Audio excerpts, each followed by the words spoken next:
Olá, meus irmãos, minhas irmãs, tudo bem com vocês? Que a paz do nosso Deus seja em cada coração. Amém. Amém. Sejam bem-vindos a mais uma Escola Sabatina. E hoje o título, O Povo de Deus Selado. Que maravilha! Se você não é inscrito no nosso canal, que você possa inscrever. E também você toca no sininho aí, irmão, para você receber novas notificações. Você possa compartilhar esse vídeo. Se você possa comentar também o que você está achando dessa lição. E para a honra e glória ao nosso Deus, possamos crescer em graça, em espiritualidade e em número. Amém? Amém. Se você puder, vamos ajoelhar para falar com o nosso Deus.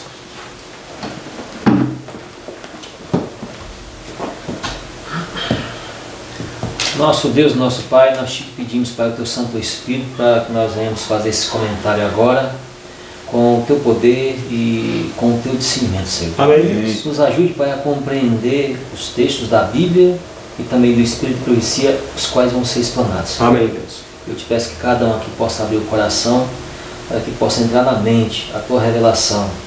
Joga essa bênção no doce nome de Jesus. Amém, Senhor. Amém. Louvado seja Deus. Muito bem, meus irmãos. Que maravilha, né? Nós estamos chegando praticamente no meio dessa lição maravilhosa que é o livro do Apocalipse. É muito bom estudar a palavra de Deus, principalmente o Apocalipse conectado com Daniel. Amém, é verdade. E o texto aqui para nós dar o início diz assim, tá? Apocalipse 7,14. São esses que vêm da grande tribulação, lavaram suas vestiduras e alvejaram no sangue do Cordeiro. Primeiramente, eu vou falar para os irmãos, que não conhecem nosso canal ainda, irmão Evilano, irmão Ricardo e o irmão Alexandre. Irmãos, vamos comentar essa introdução dessa lição maravilhosa, o povo de Deus selado.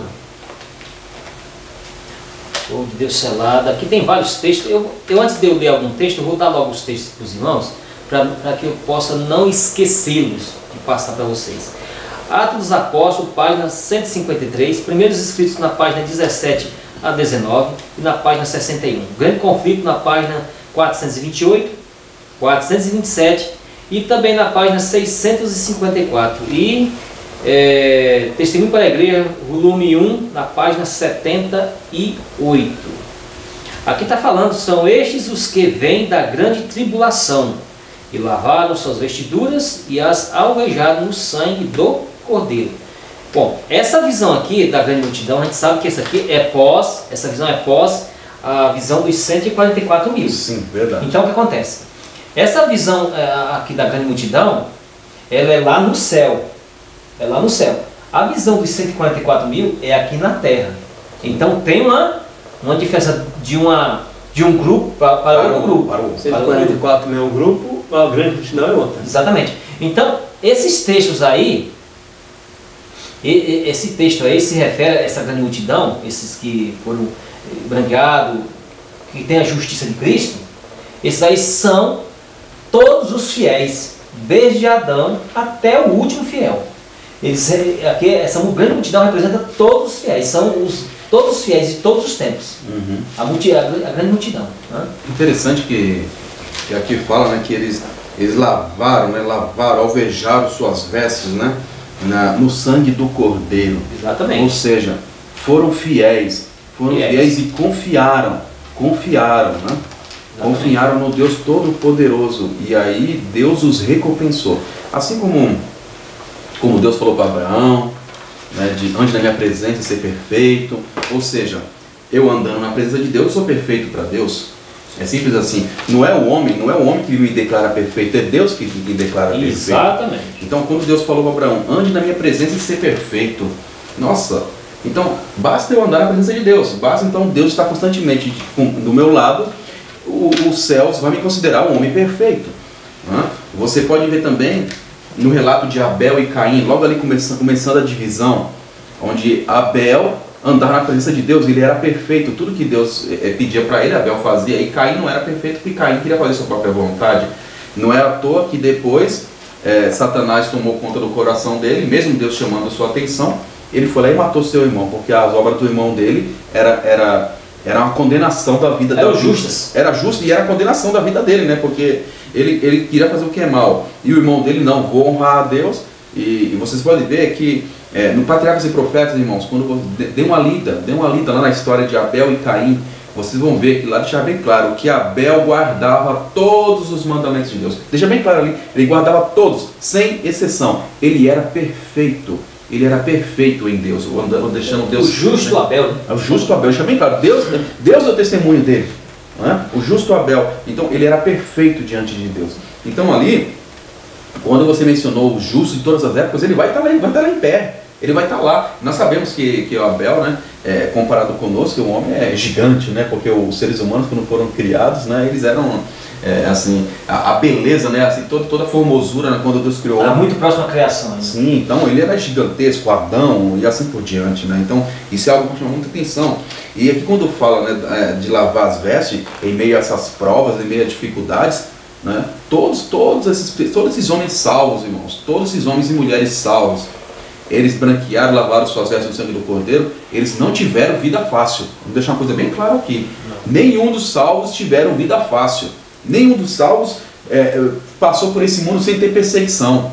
Todos eles, Satanás, o atacou de um modo ou de outro para querer desonrar o nome de Deus. E eles se manteram firmes. E por se manter firme, eles foram coroados, né, como justos e fiéis diante de Deus. Em Mateus 24, verso 9, porque eles vieram na grande tribulação. Os irmãos pensam, temos que passar o tempo de angústia. E passar o tempo de angústia é grande, a grande multidão. Não o tempo de angústia de Jacó, o pequeno. Eles vieram na grande tribulação, eles foram perseguindo no decado dominical, desde todas as eras foram perseguindo, igual o Ricardo comentou. Todos os fiéis foram perseguidos, aqueles que querem viver fielmente padecerão perseguição. Mateus 24, 9, olha aqui, irmãos, ó. Então sereis atribulados, ou seja, passarão por tribulação. Jesus falou, os fiéis, eles vos matarão, serão odiados de todas as nações por causa do meu nome. Então, irmãos, por isso que eles vieram na grande tribulação. E também Apocalipse 13, Apocalipse 13, verso 16 e 17, olha lá. E todos, o pequeno e grande, ricos e os pobres, e livre e escravo, façam com que lhe seja dada certa marca, sobre a mão direita ou sobre a fronte, para que ninguém possa comprar ou vender, senão aquele que tem a marca, o nome da besta ou o número do seu nome. Então, essa multidão, até a porta da graça fechar, vai ter gente que vai morrer. Sim. Então essa grande multidão também passaram numa perseguição, passaram na grande tribulação, que é o decreto dominical. Então essa grande multidão, irmãos, essas são as pessoas que morreram, essa grande multidão. E os 144 mil é os que vão estar vivos, transladados de Jesus. Isso. Então, sem passar por nenhuma essa morte física. Exatamente. Então a gente tem que compreender bem isso aqui. Então o que acontece? Esse versículo 14 ele vai ter várias direções aqui. Conforme os textos que eu dei com os irmãos aqui, vai ter várias direções, aí não há de comentar esse texto. Então, fazendo as suas aplicações. Né? No caso do grande conflito aqui, na página 427, por favor, lê a página completa, que eu vou ler só um pouquinho para ganhar tempo. É quando começa o julgamento divino. A mesma figura, eu vou começar assim, ler assim, para ser bem rápido. A mesma figura do casamento é apresentada na parábola do capítulo 22 de Mateus, onde claramente se apresenta o juízo de investigação como ocorrendo antes das bodas. Previamente às bodas, vem o rei para ver os convidados, Mateus 22, versículo 11, a fim de verificar se todos têm trajes nupciais, vestes imaculadas do caráter lavado e embranquecido no sangue do Cordeiro. Apocalipse 7, verso 14, o que está aqui no grande conflito.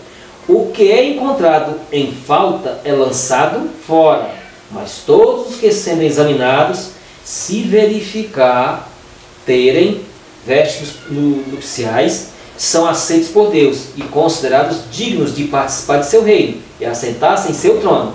Esta obra de exame do caráter para determinar quem está preparado para o reino de Deus é a do juízo de investigação, obra final do santuário do céu. Essa é uma das direções, né? Aqui é que o grande conflito fala, mas tem outras direções também. Tem outras, conforme eu apresentei alguns textos aí, aqui no livro Testemunho para a Igreja, volume 1, na página 78, se eu tiver marcado direitinho, deixa eu só conferir aqui por gentileza. Eu marquei direitinho, na página é isso mesmo, página 78. Diz algumas coisas interessantes que nós devemos estar apercebidos dessas questões. Enquanto você acha a página aí, Já só achei. um toque dos Já, irmãos. isso. Alguns irmãos vão falar assim, mas vai ter uma ressurreição especial. Então o irmão acha, todos que morreram na mensagem do terceiro anjo, vão ser dos 144 mil. Não vão ser não. Logo mais eu vou dar um texto que eles não vão participar. São pessoas que não morreram.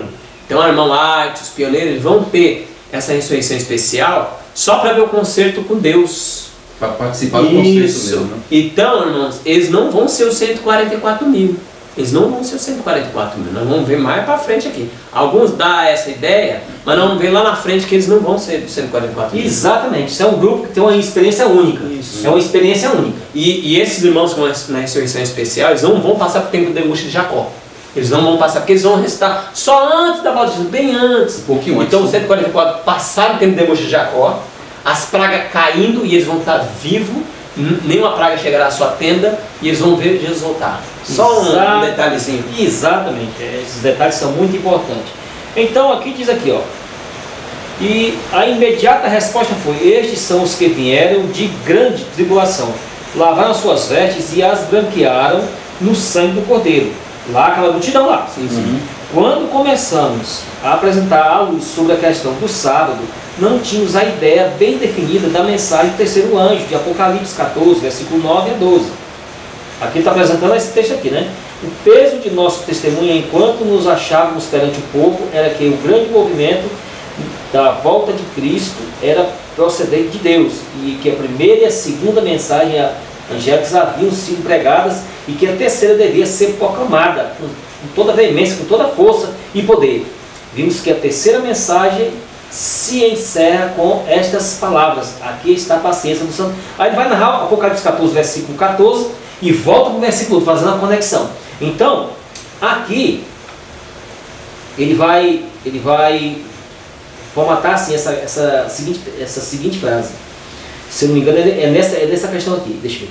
E percebemos com a mesma clareza de agora que essas palavras proféticas sugeriam a reforma do sábado, mas que seria a adoração da besta, mencionada na mensagem, ou sobre os que seriam a imagem e o sinal da besta. Não tínhamos posição definida. Ele vai falar aqui sobre essa questão ainda, fazendo uma conexão com Apocalipse 14, versículo no Apocalipse 14, no versículo, não, perdão, Apocalipse 7, versículo 14. Então ele faz uma conexão sobre esse povo todo que está passando sobre essa tribulação. E a gente vê aí que o povo de toda a época, eles tiveram uma tribulação de uma maneira ou de outra. No tempo dos patriarcas eles tiveram um tipo de tribulação.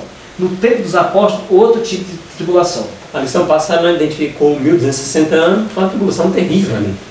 Exatamente. 1260 anos, né? É, exatamente. E assim... Eu vou ler um texto aqui, ó. Minha consagração hoje, meditação matinal, página 321, aqui está 13 de novembro. Olha só, irmão. Todos quanto haverão de ter por fim os nomes escritos no livro da vida do Cordeiro, lutarão varonilmente as batalhas do Senhor, empenhar-se-ão com o máximo interesse para discernir. Então a gente vai ter que se empenhar, irmão, para discernir e afastar toda a tentação e cada coisa má. Sentirão que o olhar de Deus está pousando neles e é requerida a mais estrita fidelidade. Como sentinelas fiéis, manterão destruída a passagem para que Satanás não possa passar por eles disfarçado em anjo de luz e produzir no meio deles o seu trabalho de morte. Os que estão vestidos de branco circundam o trono de Deus. Não se compõem do grupo dos que foram mais amantes do prazer do que de Deus. E escolheram vogar ao sabor da corrente em vez de vencer as ondas da oposição. Todos quanto permanecem puros e incontaminados pelo Espírito, a influência que prevalece nesse tempo, terão lutas tremendas, atravessarão grande tribulação, lavarão suas vestes do caráter e os alvejarão no sangue do Cordeiro.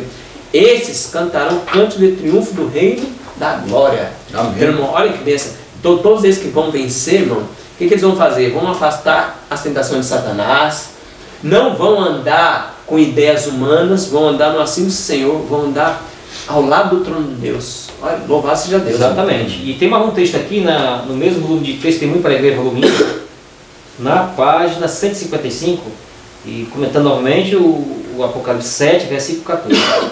Aqui diz aqui, ó: Por favor, leia a página toda, né, que seria de bom para que cada um possa se aprofundar mais. Né? Disse o anjo: fossem esses introduzidos na cidade de Deus, e foi-lhes dito que toda a sua suntuosa beleza e esplendor lhes pertencia para desfrutarem para sempre. E eles não teriam nenhuma compreensão do alto preço porque essa herança lhes fora adquirida. Jamais avaliariam as incomparáveis profundezas do amor do Salvador. Não beberam do cálice, nem foram batizados com o batismo. O céu mancha-se-ia se tais pessoas houvessem de morar ali. Unicamente os que partilharam dos sofrimentos do Filho de Deus vieram de grande tribulação e lavaram suas vestes e as branquearam no sangue do Cordeiro. Podem desfrutar da indescritível glória e insuperável beleza do céu. Olha lá. A falta desta necessária preparação excluirá a maior parte dos jovens professos, pois não trabalharão com suficiente diligência e zelo para alcançar aquele repouso que ainda resta para o povo de Deus. E aqui o Apocalipse 7, verso 14 está aqui novamente, mas lê a página todinha para você ter uma compreensão, que eu quis ler só um pouquinho para agilizar aqui e ser rápido. Então, as pessoas tiveram sofrimento com Jesus e foram perseguidas, assim como Cristo foi. Graças a Deus. Cumprindo o que Jesus tinha falado, né? Irmãos, se vocês quiserem aprofundar mais, leia o Testemunho para a Igreja, volume 5, tem um capítulo chamado O Selo de Deus. O Selo de Deus, Testemunho para a Igreja, volume 5, é um capítulo inteiro. Vamos no domingo agora retendo os ventos. Lê para nós aí, Ricardo, Apocalipse 7, de 1 a 3. Na Bíblia, Apocalipse 7, de 1 a 3, nós vamos ver esse retendo os ventos. Capítulo 7, do verso 1 até o verso 6, certo? Sim. Diz assim: e depois destas coisas eu vi 4 anjos de pé nos 4 cantos da terra, retendo os 4 ventos da terra, para que o vento não soprasse sobre a terra, nem sobre o mar, e nem sobre árvore alguma.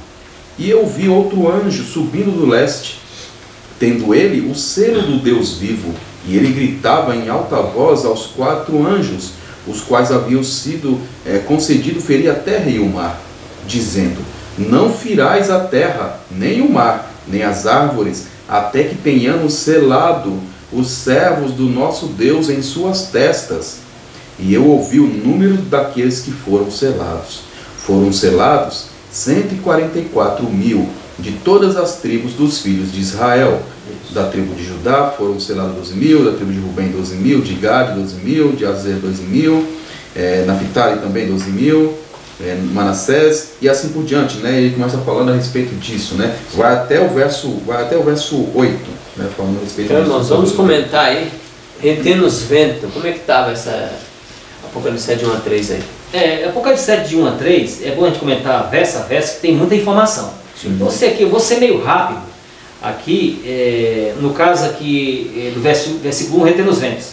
Nós não vamos ler, vamos só confirmar. Jeremias 51, versículo 1, os ventos significa destruição, segurando a destruição. Provérbios 1, versículo 27, estão retendo a destruição e a angústia. Sofonias capítulo 1, versículo 15 até o 19. Então, até que o povo de Deus seja selado, versículo 3 do Apocalipse, até, fala essa palavra, até ser selado, né?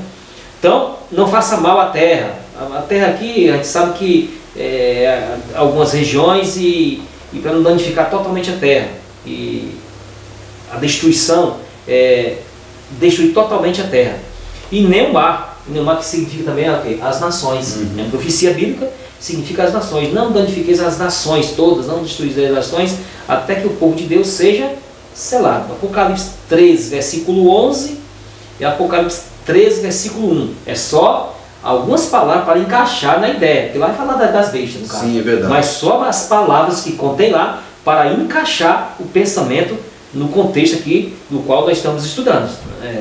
E a árvore aqui, Marcos capítulo 8, versículo 24, Daniel capítulo 4 e Salmos capítulo 1, versículo 2, versículo 3, A árvore aqui, muitas vezes chamada as pessoas de árvore. Homem, quem quiser confirmar, pode ler esses textos aqui. Vamos ler primeiro os Salmos, Ricardo, por gentileza, me ajude nessa questão, só para dar uma confirmação. Salmo 1, versículo 2 e 3.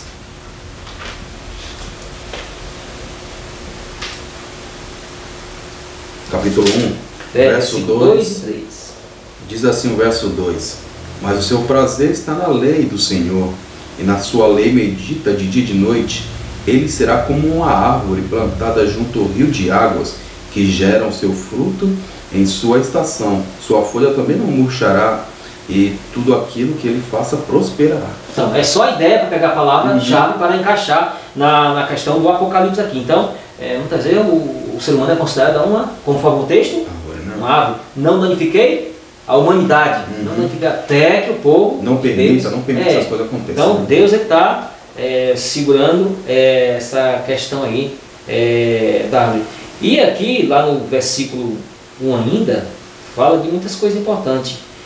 E o Oriente do Alto, fala do Oriente aí, da questão do Oriente, no capítulo de Lucas 1, versículo 78, diz que Jesus ele vai vir de onde? Vai vir a questão lá da profecia de Mateus.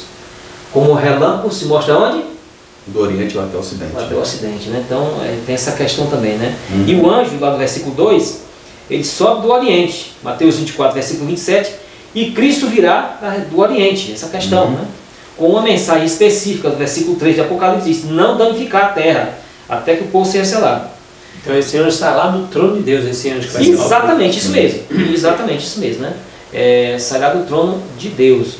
No livro Educação, na página 179 a 80, Evangelismo, na página, nessa página 704, Grande Conflito, na página 613 a 614, e o Comentário Bíblico Adventista, volume 7, na página 967 a 970, fala sobre essas questões aí, que é muito bom a pessoa pesquisar isso aí. Então os 4 anjos segurando a destruição, que é as paixões humanas, está segurando até que um anjo sai do trono de Deus para selar o povo. Espera um pouco até que eu sele. Então, selando, ele solta os anjos. Aí se cumpre Ezequiel 9, né? Sim. E agora pode Ezequiel 9, versículo 4, fala que os servos de Deus, eles gemem, eles suspiram por causa das abominações do meio do povo de Deus. Ezequiel 9, versículo 4, fala sobre essa questão. E o selo de Deus lá, 2 Timóteo 2, versículo 19, o selo de Deus é afastamento da iniquidade, que é equivalente a agora no Eventos Finais, capítulo, no caso, na página 220 de Eventos Finais. Que está até aqui na lição. O selo de Deus não é uma marca visível colocada na testa, mas como afirma Moai, significa consolidação da verdade, tanto intelectual como espiritualmente, de modo que o povo de Deus não possa ser abalado. Então é a consolidação da verdade, tanto intelectual como espiritualmente. Sim. Exatamente. Então eles não vão ser mais enganados. Não vai, porque na boca dele não achou engano. Está escrito 144 mil. Exatamente. E tem uma outra questão também, na página 71 do Primeiros Escritos, se eu não me engano, deixa eu pegar aqui, Ricardo, está com você aqui? Primeiros Escritos, na página 71. Você mesmo pode ler lá a página, para a gente ser bem rápido aqui, na página 71, vai dizer que qual é a outra utilidade dessa questão do selo de Deus. Na página 71 diz assim, aqui, deixa eu ver aqui: vi que muitos negligenciavam a preparação tão necessária, esperando que o tempo do refrigério e da chuva serôdia os habilitasse para estar em pé no dia do Senhor e viver à vista. Os quantos vi eu no tempo de angústia sem abrigo, haviam negligenciado a necessária preparação e, portanto, não podiam receber o refrigério que todos precisam ter para os habilitar a viver à vista de um Deus Santo. Os que recusam ser trabalhados pelos profetas, aqui fala aqui, e deixam de purificar a alma na obediência da verdade toda e se dispõem a crer que seu estado é muito melhor do que realmente é, chegará um tempo em que as pragas cairão e hão de ver então que necessitam ser talhados e lavrados para o edifício. Não haverá, porém, tempo para o fazer, e nem mediador para pleitear a sua causa perante o Pai. O tempo já passou. Na página todinha aqui diz que o selo aqui é para nos proteger. É para nos proteger. O selo de Deus é para nos proteger. Então é uma proteção. O selo de Deus. Esse aqui, ó, é escrito assim, né? Sim, proteção. Coloca o selo neles e aí passa o distribuidor, quem tiver que ser. Exatamente, é. Aí você para e pensa, né, irmãos? E nós, o que nós estamos fazendo, sabendo que nos foi dado esse tempo, né? Como nós estamos agindo? Qual é o nosso comportamento hoje? Porque o dia da salvação é hoje. O dia da salvação não é amanhã, não é depois de amanhã, não é daqui a 10 anos, é hoje, é o agora que nós estamos vivendo, é o agora que você está nos assistindo.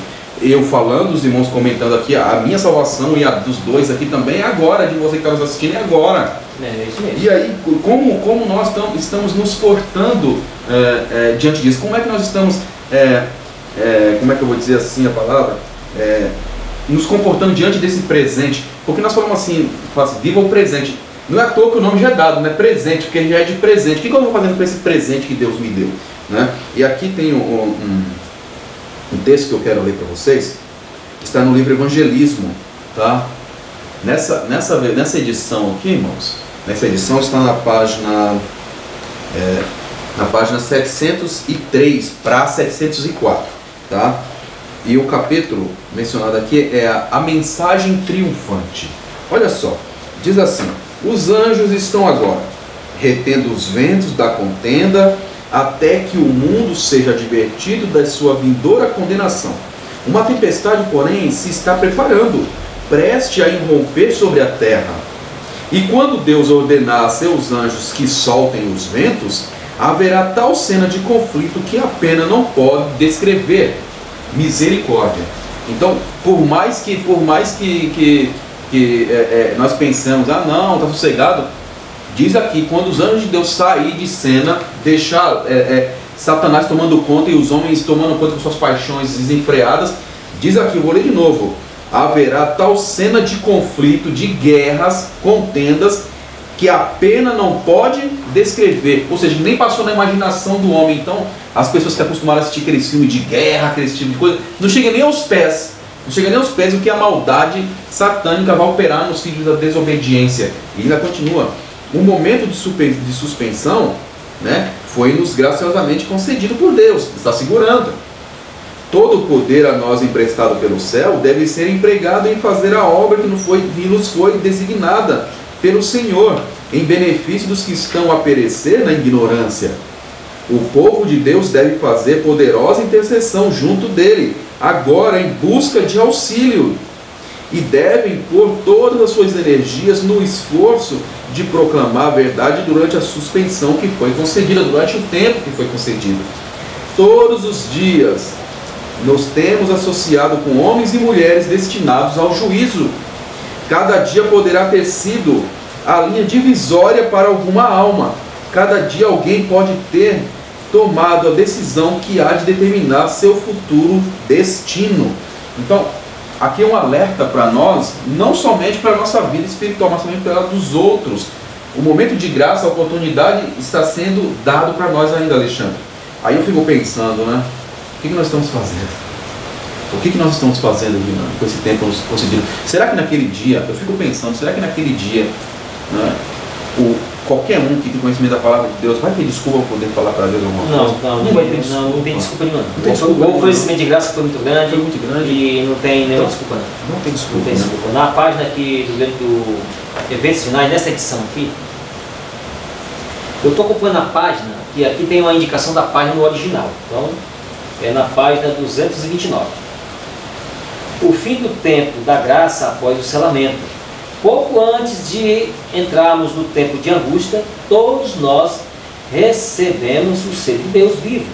Então eu vi os 4 anjos deixarem de segurar os 4 ventos.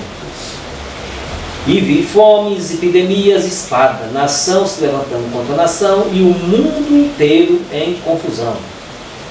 Então aqui é bem claro texto aqui no qual se refere essa questão. Vi anjos indo aceleradamente de um lado para o outro, né? E o céu aqui, e aqui um anjo com um tinteiro de escrivão ao lado voltou da terra. Ele informou a Jesus que sua obra estava feita, que os santos estavam numerados e selados. Então vi Jesus que estivera ministrando diante da arca, a qual contém os 10 mandamentos, lançar o incensário, levantou as mãos e com grande voz disse: está feito. Aí entra também que ele fala, né, mais para frente, quem é santo continue na santidade, quem é ímpio continue na maldade, porque não tem mais jeito. A porta da graça se deixou então, jogar irmãos, assim, igual o Ricardo estava comentando aqui, a gente tem que se hoje ouvir sua voz, não endureça o vosso coração. Tem um texto da canalização, Grande Conflito 614, ao cessar os anjos de Deus de conter os ventos impetuosos das paixões humanas, ficaram à solta todos os elementos de contenda. Então, irmãos, o que são paixões? São coisas que a gente cultiva, pecados cultivados, tendências cultivadas para o mal. Então, irmãos, todas aquelas coisas, paixões que a gente odeia irmão, persegue irmão, tenta derrubar outro irmão, calúnia outro irmão. Se a gente não vencer essas paixões, elas vão nos vencer, né? Isso vai vencer quando os 4 anjos soltam. Essas paixões agora desenfreadas. Então aquele desejo que eu tinha de perseguir o irmão, que eu fazia, caluniava ele, agora eu vou matá-lo, porque vai sair uma lei que pode matar os fiéis de Deus. Então, irmão, misericórdia, que você não possa estar assim, eu e você possa vencer hoje essas paixões. Amém. Senão nós vamos perecer, Exatamente. Eu queria dar uns textos da Bíblia aqui, só para fazer a conexão. Nesse Apocalipse aqui é muito rico de informação, e são muito ricos os textos. No Apocalipse 7, versículo 3, fala servos de Deus. Efésios 6, verso 6, Romanos capítulo 1, verso 18 e 22, Atos 16, versículo 17. Aí vai falar sobre servos. O que faz esses servos? Mateus 20, versículo 25 a 28.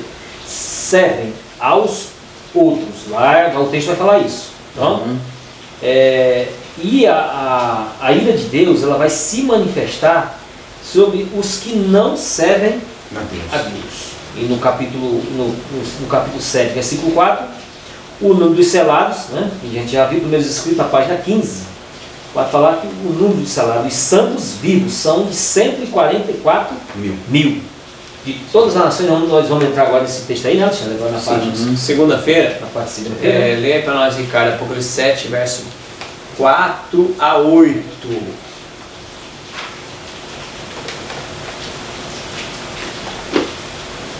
Capítulo 7, do verso 4 até o 8. Ouvi o número dos que foram selados. E foram selados 144 mil de todas as tribos dos filhos de Israel. E aqui fala, né, de cada tribo. Isso, cada tribo, não precisa nem ler, os irmãos sabem. Mas aqui fala, selados 144 mil. Então vamos comentar o povo de Deus selado. Selados. Vamos lá então, vamos lá de 144 mil, primeiros escritos na página 15, que são os santos vivos, o total esse aí que você já falou, Ricardo, e de todas as tribos. Agora isso aqui é bem interessante, de todas as tribos de Israel. Mas que Israel é esse aqui? O literal não existe mais, a gente sabe disso. Que Israel é esse aqui? Espiritual. São os judeus aqui mencionados. Romanos, agora não sabe quem é esse Israel aqui. Romanos 2, versículo 28 a 29.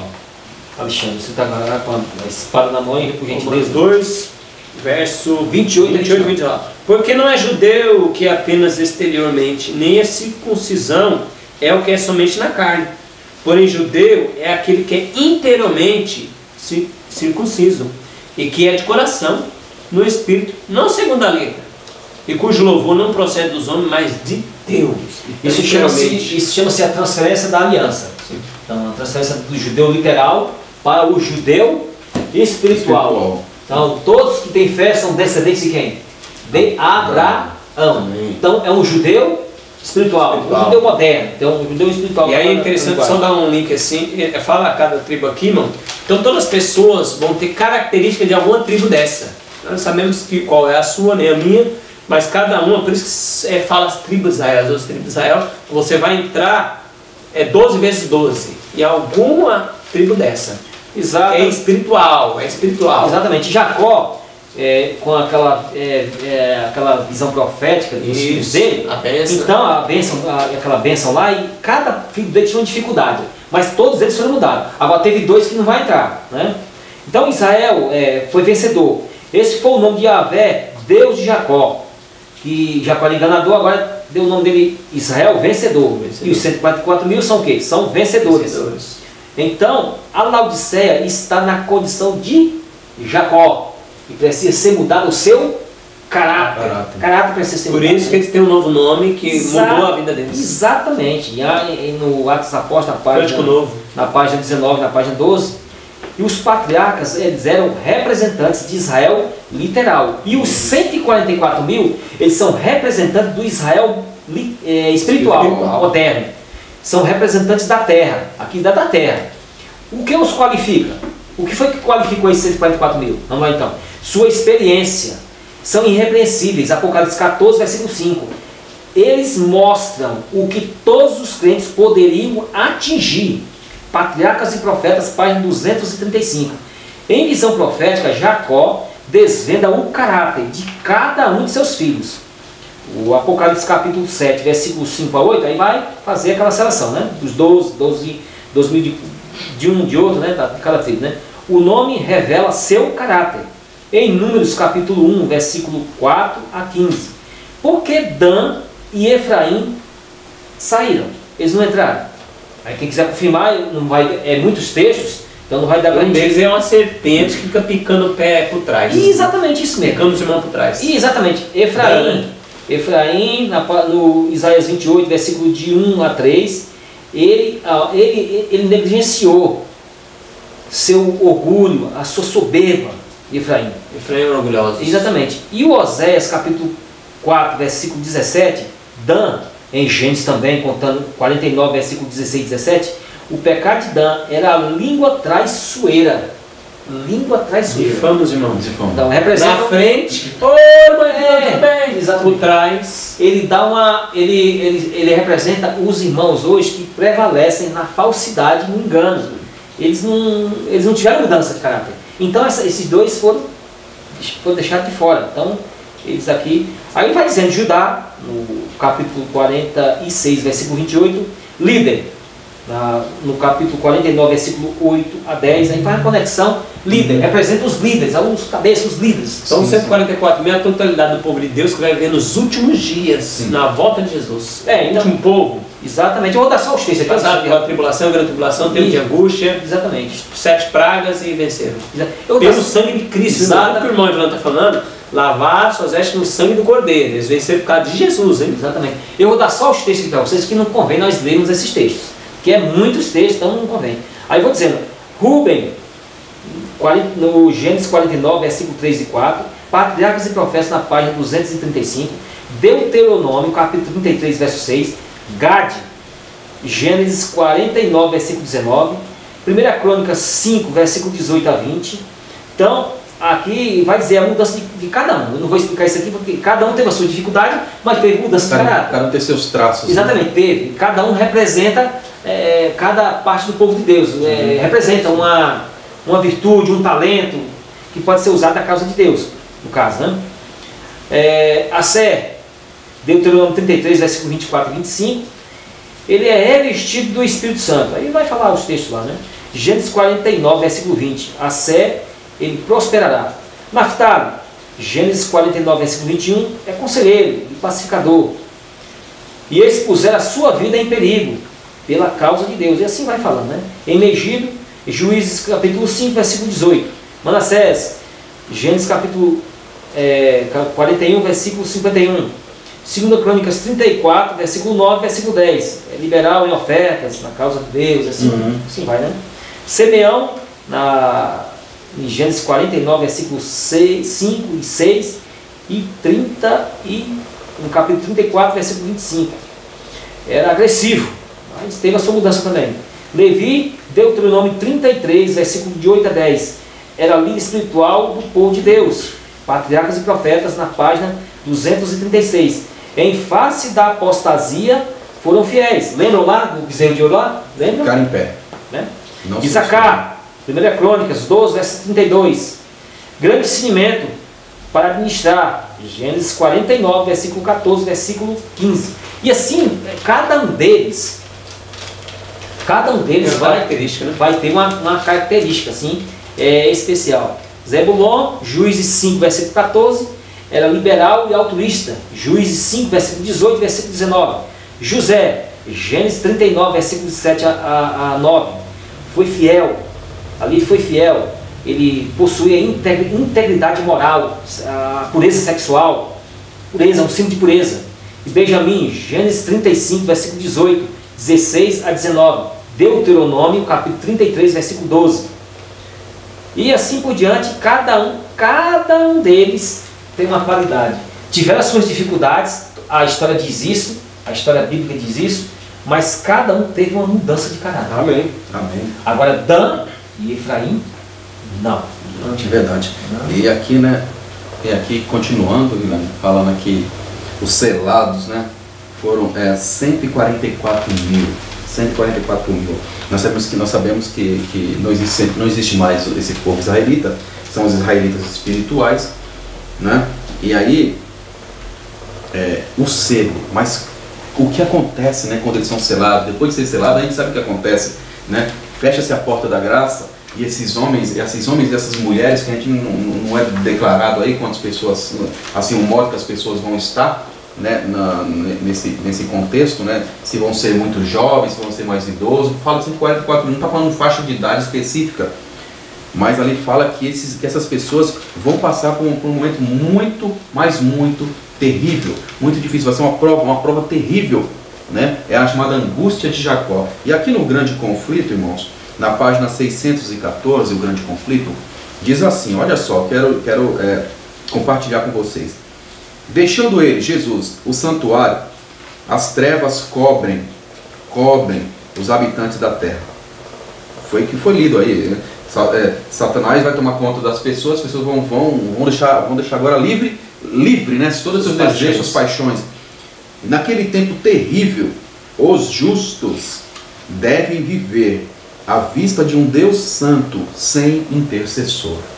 Está dizendo que os justos não vão ter intercessores, vão ter que ficar firmes ali. E aí é o 144 mil. Ainda continua. Removeu-se a restrição que estivera sobre os ímpios. Ou seja, o Espírito Santo já não está mais sobre eles. Satanás tem domínio completo sobre os que finalmente se encontram impenitentes. Misericórdia, né, irmãos? Misericórdia. E aqui, um pouquinho mais para frente, na página 620... Na página 620 ainda fala mais coisas, irmãos, que eu quero compartilhar com vocês. Diz assim, ó, Satanás, né, diz aqui, ó, leva muitos a crer que Deus não toma em consideração a sua infidelidade nas pequenas coisas da vida. Não, rapaz, que bobagem. Você não aprende a salvação, rapaz, só essa coisinha simples. Oi, Bilane, mas é um pontinho de agulha. Fiel no pouco, te colocarei no muito. É um pontinho de agulha. Não, irmão, mas é bobagem, rapaz. Jesus é amor demais, Deus é amor demais, irmão. Não é isso que a gente ouve muitas vezes? Isso é engano. Isso é engano. Olha só, ainda continua a leitura. E as raposinhas que destrói toda a vida. Olha só, continuando. Mas o Senhor mostra que em seu trato com Jacó, de maneira nenhuma sancionará ou tolerará o mal. Os que se esforçam por desculpar ou esconder seus pecados, permitindo que permaneçam nos livros do céu, sem serem confessados e perdoados, serão vencidos por Satanás. Quanto mais exaltada for sua profissão e mais honrada a posição que ocupam, mais ofensiva é a sua conduta à vista de Deus, e mais certa é a vitória de seu grande adversário. Os que se retardam no preparo para o dia de Deus não o poderão obter no tempo de angústia ou em qualquer ocasião subsequente. O caso de todos esses é sem esperanças. Gente, é triste, é terrível, né? E aí você ouve falando, não, irmão, que isso, rapaz? Não, Jesus é amor demais, Jesus vai te salvar a si mesmo. Pode pecar. Os salvos vai estar pecando. Vai estar pecando até a volta de Jesus. Quantas vezes já ouvi isso? Vai estar pecando até a volta de Jesus, que não vai ter problema nenhum. Está escrito aqui que vai. E mesmo assim os que vão estar pecando não vão ser os salvos.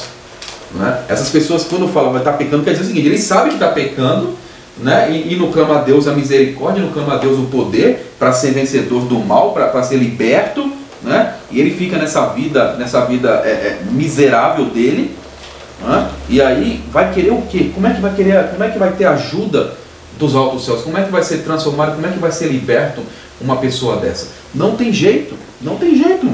Se a pessoa ela não abrir o coração ao Espírito de Deus, não tem jeito. Ele não tem como ele conseguir as vitórias em Cristo. Não tem como.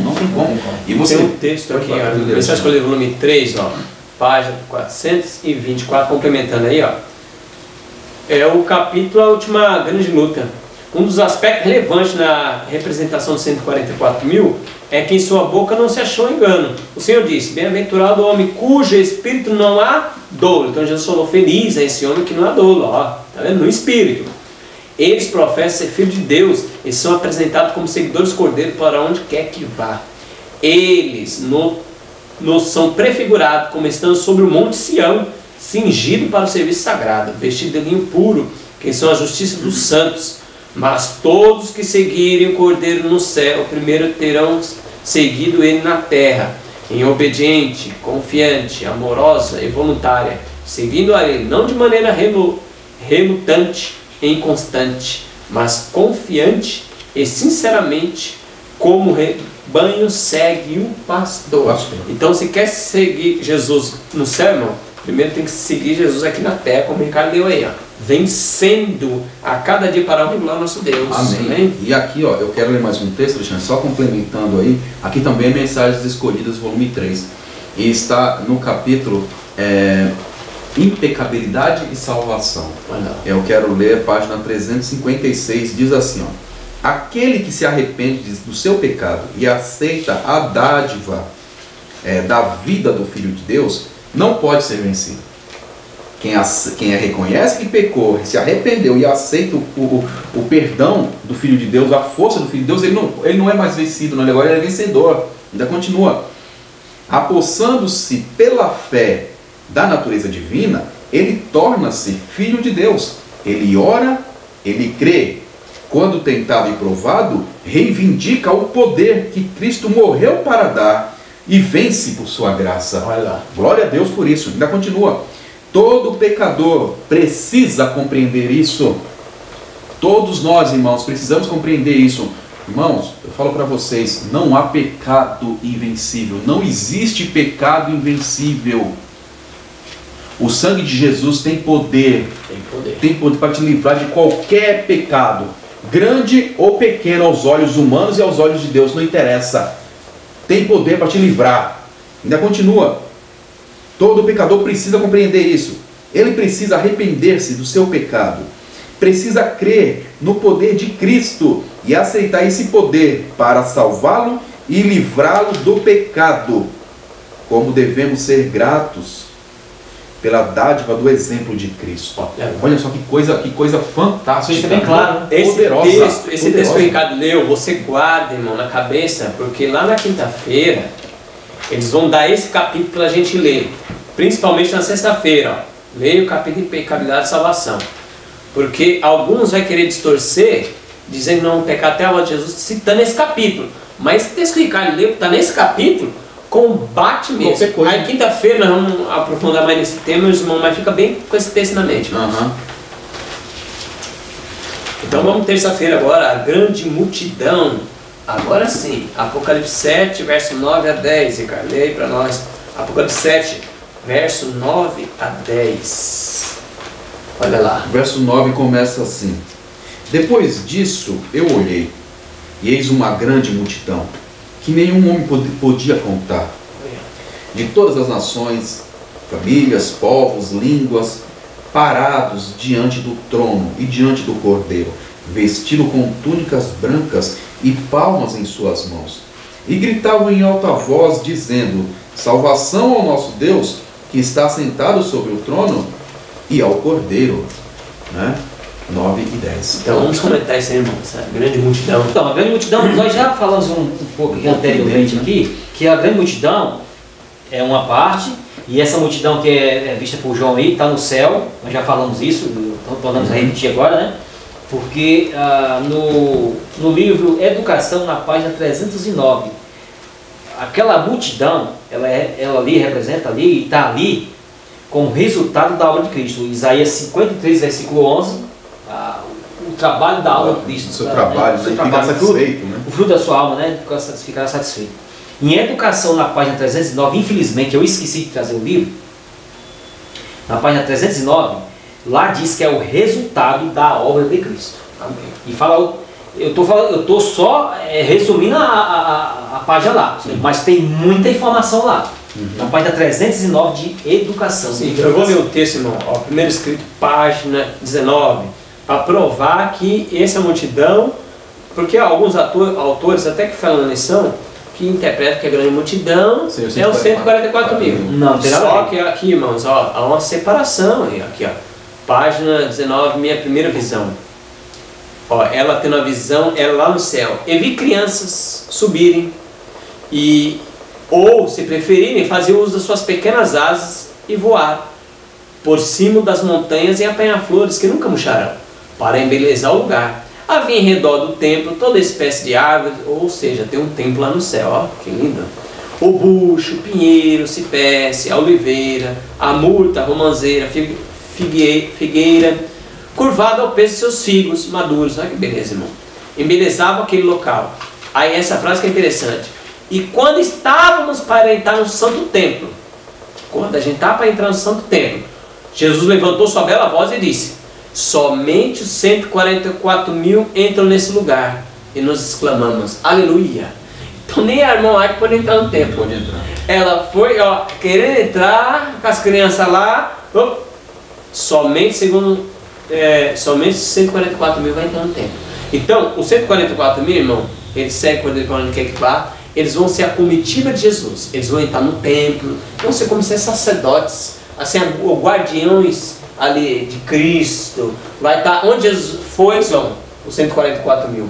Olha que benção. E vai ter lugar, principalmente no templo, lá dentro mesmo, outras pessoas não entram, só 144 mil. Está escrito aqui, não. Não tem. Se alguns dizem, não tem hierarquia, vai ter isso no céu. Irmão, ninguém vai ter inveja de ninguém.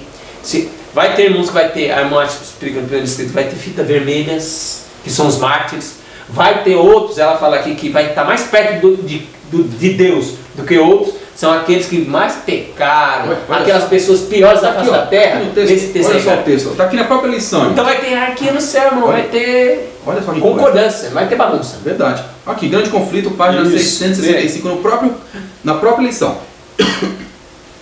Diz assim, ó. Os mais próximos do trono estão os que já foram zelosos na causa de Satanás. Misericórdia. Zelosos, né? Mas que, arrancados como tições do fogo, seguiram o seu Salvador com devoção profunda e intensa. Pode ser que Paulo esteja aí. Sim, pode ser. Em seguida estão os que aperfeiçoaram o caráter cristão em meio de falsidade e incredulidade. Os que honraram a lei de Deus, quando o mundo cristão a declarava nula, e os milhões de todos os séculos que se tornaram mártires pela sua fé. E além está a multidão, que ninguém podia enumerar, de todas as nações, tribos, povos, línguas, em pé, diante do trono e diante do Cordeiro, vestidos de vestiduras brancas e com palmas nas mãos. Terminou a sua luta, a vitória está ganha. Correram no estádio e alcançaram o prêmio. O ramo de palmas em suas mãos é o símbolo de seu triunfo. As vestes brancas, o emblema da imaculada justiça de Cristo que agora possuem. Glória a Deus. Irmãos, não vai ter inveja lá. Aquele que vai estar na última fila, lá embaixo, porque aqui pessoas estão perto, não Deus, e depois aquela multidão. Quem vai estar último lá vai estar satisfeito, quem vai estar primeiro. Não, ninguém vai ter inveja, não é essa inveja hoje. Quem vai ser o primeiro ancião da igreja? É aquele, o primeiro. Se eu não receber esse cargo, então eu vou embora da igreja. Aí, ou seja, na nossa mente, quando é o primeiro, é o que manda mais. É o que manda nos outros. Lá, irmão, não vai ter nada disso, vai estar todo mundo satisfeito, amém? Então louvado seja Deus por isso, irmão. Exatamente. Na página, eu não vou ler nada, eu não vou ler mais no grande conflito, na página 655 e na página 672. E na História da Redenção, na página 421 a 422. Essa página 672 é qual capítulo? Falando sobre o quê? Aqui é o final e glorioso triunfo. Tá. O final e glorioso Final do triunfo. conflito. Então, aqui aqui está o texto, Apocalipse 7, versículo 9, e na outra página vai estar Apocalipse 7, versículo 10. Então, narrando todo. Isso aqui já foi falado já, que essa grande multidão, João viu ela no céu. Sim. Lá, ele estava lá. Diante do trono, já estava diante do trono. Estava lá. Ele viu essa grande multidão. E como já foi dito, na página de Educação 309, é o resultado da obra de Cristo. Desde Adão, todos os salvos, né? Então aqui isso aí já é bem claro. Então nós não devemos associar essa grande multidão aos 144 mil. Não tem cabimento. Então, 144 mil é uma classe de pessoas. Não desmerecendo a grande multidão, vou deixar bem claro, porque foram pessoas que foram fiéis até o fim. Muitos ali derramaram o seu sangue, a gente sabe disso. Né? Exatamente. Foram fiéis até o fim. Mas 144 mil é uma classe diferente. É uma classe diferente. Na boca deles não se achou engano, eles são irrepreensíveis. Eles vão viver em um tempo mais de apostasia como nunca houve, um tempo terrível. Sem intercessor. E eles vão ser os melhores, a maior apostasia, para provar, através deles, Deus vai provar para o universo que o mundo pode estar o pior de todos os tempos, uma Laodiceia, que não tem elogio nenhum. Deus vai retirar os melhores frutos, as melhores rosas, para provar que Ele é poderoso, que não importa o lugar, não importa a era, a pior era de todos os tempos, Ele vai tirar os melhores, os que venceram Satanás, o mundo, a besta e todos os seus demônios. Tiago 3, versículo 2, só para confirmar lá, né, aquele texto, porque todos tropeçamos em muitas coisas. Se alguém não tropeça em palavra, o tal é perfeito e poderoso para também refrear todo o corpo. Olha lá. É o caráter dos 144 mil. Então, amigos, isso aqui, o que é para nós é um perigo grande para nós. É uma bênção, mas ao mesmo tempo é um perigo. O que acontece? As tramóias, as suspeitas,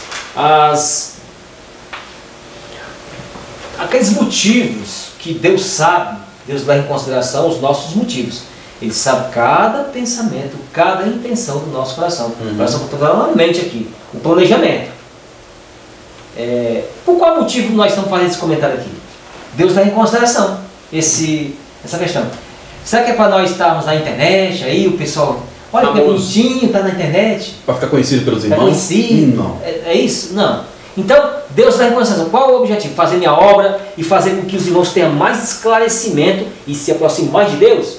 Então, esse deve ser o verdadeiro nosso motivo. Né? Não importa se vai ter não sei quantas visualizações, não sei quanto vai ser escrito, não. O que importa é a verdade e nada mais. A verdade. Amém. Pura em Cristo Jesus. Amém. Isso é o que importa. Esse é o motivo real. Sem viés ideológico e sem viés econômico. Ninguém está ganhando real. Exatamente. E falar a verdade sem medir nenhuma consequência. Do jeito que está escrito. Do jeito que está escrito. Então, vamos falar o que Deus manda e não o que as pessoas querem ouvir. Né? Então, esse é o ideal. Agora vamos, Apocalipse, quarta-feira aqui é Apocalipse 14, Ricardo, de 1 a 5. Apocalipse 14, de 1 a 5 vai mostrar 144 mil, também com a outra fase, os seguidores do Cordeiro. Olha só, 14 do verso 1 até o verso 5, diz assim: E eu olhei, e eis que o Cordeiro estava em pé sobre o monte Sião, e com ele 144 mil, tendo o nome de seu pai escrito em suas testas. E eu ouvi uma voz do céu, como a voz de muitas águas, e como a voz de um grande trovão, e ouvi uma voz de arpistas, arpeando com suas harpas. E eles cantam como se fosse uma nova canção diante do trono, e diante dos 4 animais e dos anciãos, e nenhum homem podia aprender aquela canção, senão 144 mil, que foram remidos da terra. E estes são os que não foram contaminados com mulheres, porque são virgens. Estes são os que seguem o Cordeiro para onde quer que ele vá. Estes foram remidos dentre os homens, sendo as primícias para Deus e para o Cordeiro. E na sua boca não se achou astúcia, né? Não se achou, não achou engano, porque estão sem culpa, estão irrepreensíveis então, vamos comentar diante do trono de Deus. Esses 5 versos aí, bem rápido, assim, pai bola, pá, pá. O que significa esses 5 versos, irmão? Verso a verso aí. Logo no começo, ó, o Cordeiro impera o Monte Sião, com ele 144 mil. E tendo na fronte, escrito na testa, o nome do seu pai. Olha só, de Jesus. você já vê. O nome é equivalente a caráter. Eles tinham um caráter, o caráter de seu pai. Tem o nome do pai. O nome do pai é equivalente ao seu caráter. E seu caráter, ele é assim, ele é revelado nos 10 mandamentos. Amém. Louvado seja Deus. Irmão, só uma pergunta.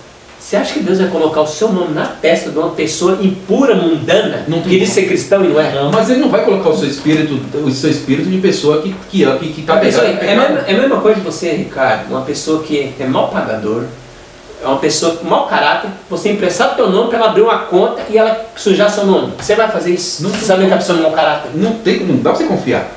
Não é verdade? Se nós humanos não confiamos, irmão, nisso aí, imagina Deus que sabe de tudo. Que sabe de tudo. Meu não tem condições. Então, e você pode ver que já começa falando o seguinte, que você viu o Cordeiro e os 144 mil. Já novamente, no Monte Sião. Já mostrando o seguinte, que os 144 mil estavam separados dos demais, certo? Estavam separados dos demais para algo diferente ali, né? Num momento diferente. E ali, e fala que, como o Evilânio mencionou, e ali na testa está escrito o nome de Deus, o nome do Pai. Ou seja, claramente o caráter, né, prefigurado ali naquelas pessoas ali, entendeu? E aí começa, né? E aí começa falando mais coisas, começa falando a respeito de sons ali, né? De um momento um som de harpas, né? Louvores a Deus ali, eles estão ali. E aí menciona também o cântico, né? O cântico de vitória, um cântico de vitória que ninguém conseguia compreender as palavras, a não ser quem? Quem passou. Quem passou por ter experiência, os 144 mil, não tinha como mesmo os outros compreenderem, porque os outros não passaram por isso, porque esses homens e mulheres passaram. Essas pessoas, os 144 mil, passaram aqui um momento a grande tribulação, a tribulação, depois o tempo de angústia, que é a de Jacó. Veja só, começou aqui, eles passaram pelo momento onde lei dominical, perseguição, eles estavam aqui. Eles já estavam aqui, firme, já começou firme, não, esse é o caminho, pregaram também, fechou-se a porta da graça, eles não entraram na contagem dos mártires ali do período dominical até o fechamento da porta da graça, eles não foram mártires, talvez até chegaram perto de morrer, não vai saber se foram espancados, eu estou aqui falando aqui alguma situação que pode acontecer, a gente não sabe, talvez foram espancados, deixados como meio morto, a gente não sabe, não é verdade? Talvez conseguiu fugir para o meio do mato, ninguém sabe. Mas aí, isso é só uma hipótese, irmãos, tá? Porque tudo é possível, a gente sabe disso. E aí, passa pelo tempo de angústia de Jacó, ali eles estão lá, clamando a Deus dia e noite, misericórdia, nem dorme, entendeu? Eu fico pensando, Evilânio, o joelho dessas pessoas deve estar sangrando, porque fala assim que a angústia deles é semelhante a de Cristo ali naquele momento, o desespero, porque Jesus suou até sangue. Imagina esses homens ali sofrendo, que não tem intercessor, não tem ninguém mais para poder interceder, as pessoas assim, viram e mexem querendo matá-los, eles se escondendo, tendo que se esconder, certo? E clamando a Deus misericórdia, vendo as coisas acontecendo e clamando a Deus misericórdia, Senhor, me salva, me salva. E pessoas totalmente desconfiando de si, que eles vão estar no tempo de angústia, dizendo assim, será que tem algum pecado que eu não fui perdoado? Eu esqueci alguma coisa? Fica desesperado. Não são pessoas presunçosas, são pessoas humildes, sempre clamando, Deus, será que há algum pecado em mim? Oh Deus, salva-me. Mas o conflito, como já anteriormente em outras lições nós já falamos aqui, eles não vão encontrar nenhuma falta que possa contar. Porque se tivesse sido esmagado. Seria esmagado. Então a gente já foi... Só o Monte Sião, eu quero citar só um texto, Salmos 48, verso 2, eles estão em pé no Monte Sião. O que é esse Monte Sião? Ó, seu santo monte, belo e sobranceiro, é a alegria de toda a terra. O Monte Sião, para o lado do norte, a cidade do grande rei. Então eles estão em pé lá na cidade celestial, com Jesus ali. Nova Jerusalém. Olha, então, os 144 mil, aqui na minha primeira visão, no livro Testemunho para a Igreja, volume 1, na página 59, até na página 60, eu não vou ler, eu vou ler só um pedacinho, um pouco aqui, alguns parágrafos, rápido. Os 144 mil estavam todos selados e perfeitamente unidos. Em sua testa estava escrito, Deus, Nova Jerusalém. E tinha uma estrela gloriosa que continha o nome de Jesus. Por causa de nosso estado feliz e santo, os ímpios enraiveceram-se e arremessaram-se violentamente para lançar a mão de nós, a fim de lançar-nos à prisão. Mas quando estendemos a mão em nome do Senhor, eles caíram indefesos ao chão. Foi então que a sinagoga de Satanás conheceu que Deus nos havia amado a nós, que lavávamos os pés uns dos outros e saudávamos os irmãos com ósculo santo e adoravam aos nossos pés. Então 144 mil volta aos irmãos primitivos, lá nos apóstolos. Assim como eles eram os apóstolos, eles voltam. A mesma coisa, a mesma, e olha a mesma coisa. E olha só que interessante, ó, nós estamos comentando agorinha. Aos olhos humanos aparecerá, todavia, que o povo de Deus, 144 mil aqui, logo deverá selar seu testemunho com seu sangue, assim como fizeram os mártires antes deles. Olha só, eles mesmos começam a recear que o Senhor os abandonou para sucumbirem na mão dos inimigos. É um tempo terrível de agonia. Dia e noite, clamam a Deus, rogando livramento. Nem dormem. É isso. Nem dormem. Os ímpios exultam e ouve-se o grito de zombaria. Onde está agora a vossa fé? Porque Deus vos nos livra das nossas mãos, se sois verdadeiramente seu povo. Cadê o seu Deus para te livrar? Você não é de Deus? Você não falou que é de Deus? Terrível, né? Mas os expectantes lembram-se de Jesus morrendo sobre a cruz do Calvário. E os principais sacerdotes e príncipes bradando com escárnio: salvou os outros e assim mesmo não pode salvar-se? Se é o rei de Israel, desça da cruz e creamos nele. Semelhantes a Jacó, todos estão a lutar com Deus. Seu semblante exprime sua luta íntima. A palidez repousa em cada rosto.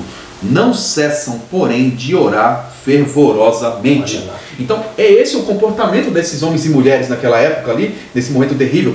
Por isso, quando fala do cântico, só eles conseguem entender, porque é o cântico deles. Da experiência é a experiência deles, da experiência não é fácil. Eles oram dia e noite. De então, se noite. você não ora hoje, irmão, não pense que você vai ganhar um plim na cabeça. Não vai conseguir na E hora. vai, não, naquela hora Jesus vai dar um poder pra você orando, falando coisas que você nem sabe. Parece que você está falando em língua e coisas que você nem sabe o que está falando. Não, aqui eles vão ser racional. Eles oram antes, já tem um hábito de oração, estuda a palavra. E eles continuam, eles só aumentam o fervor deles. Sim. Só um texto para dar mais a ênfase, que os 144 mil não tem nada a ver na grande multidão. Verso 3. Ó, aqui, ó. Entoava um novo cântico, 144 mil. Isso. Novo cântico, diante do trono, diante dos 420. E ninguém pode aprender o cântico senão os 144 mil. Sim, eles. Então só eles vão cantar essa Passaram música. pelaquela experiência. Isso. A angústia de Jacó. Então, sem distorcer, não distorce não. Você já lê esse pedacinho. Olha só. De novo, o tempo de angústia. O tempo, isso agora é nós, viu? O tempo de angústia, qual nunca houve, está prestes a manifestar-se sobre nós. Olha só.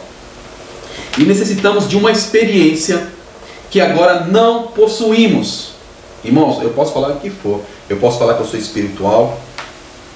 As pessoas podem falar que eu sou espiritual. As pessoas podem ver a espiritualidade em mim, podem ver eu estou falando de Jesus, eu trabalhando, fazendo trabalho missionário, eu fazendo, sabe, eu seguindo ali. Mas aqui está dizendo, a mensagem do Senhor está dizendo que nós não temos essa experiência de uma comunhão firme, de confiar em quando tudo está indo contra. É uma coisa difícil. Ainda continua. E necessitamos de uma experiência que agora não possuímos e que muitos são demasiados indolentes, relaxados, preguiçosos para obter. Não está interessado no momento, acha que não é tão necessário, eu posso esperar para depois. Dá-se muitas vezes o caso de supor maior angústia do que a realidade o é. E não se dá isso, porém, em relação à crise diante de nós. A mais vívida descrição não pode atingir a grandeza daquela prova. Naquele tempo de provações, toda alma deverá por si mesma estar em pé perante Deus. Olha. Sozinho. Deus ali. E aí olha o verso. Ainda que Noé, Daniel e Jó estivessem na terra, vivo eu, diz o Senhor Jeová, que nenhum filho, nem filha deles, eles livrariam, mas só se livrariam a si próprios suas almas, pela sua justiça. Está em Ezequiel 14, verso 20. Então, a santidade desse homem não passa para ninguém. Não passa Cada um pra tem ninguém. sua santidade. Aí eu fico lá, não, eu tô. Ah, irmão, não se preocupe, não, Alexandre, eu vou ficar junto com você, que você faz trabalho missionário, eu vou junto com você. Porque o irmão está fazendo, eu vou fazer, eu vou ficar junto. Não é assim que funciona, não. Exatamente. Não, é bom você estar junto com o irmão. É lógico que é bom você estar junto com o irmão, porque o irmão está quente, você até pode se esquentar também, mas você tem que ter essa noção. Esse corpo naquelas virgens, elas vão dizer assim, as virgens, as loucas, me dá o teu azeite. Aí não pode, como é que pode? Aí não pode passar o azeite aí pro não outro. tem como. Cada um Não, seu. não tem como. Eu vou dar alguns textos aqui rapidamente aqui para os irmãos. São muitos textos, mas eu vou dar alguns para vocês aqui. Conselhos sobre saúde, na página 46. Testemunho para ministro, na página 446. Testemunho para a igreja, volume 1, na página 59 a 61 e na página também 69. E comentário bíblico adventista, na página, no volume 6, na página 1117. E o comentário volume 7, comentário bíblico adventista, 969 a 970 e 978. E Atos dos Apóstolos, na página 590. Grande Conflito, 648 a 649. E Testemunho para a Igreja, volume 3, na página 266. Patriarcas e Profetas, na página 88 a 89. Então, muitos textos, isso aqui eu creio que seja o suficiente para expandir essa questão. Mas eu vou dar só uma lida aqui no volume 1 do Testemunho para a Igreja, que fala sobre 144 mil. Diz assim, eu vou ler pouco, mas lê a página, eu já li a página, lê essas páginas que vai expandir bastante o assunto aqui. E vai ser bastante, vai ter bastante informação. Então todos os rostos empalideceram, e o daqueles a quem Deus havia rejeitado se tornaram negros. Todos exclamamos, então, quem poderá estar em pé? Então as minhas vestes estão as minhas vestes sem mancha?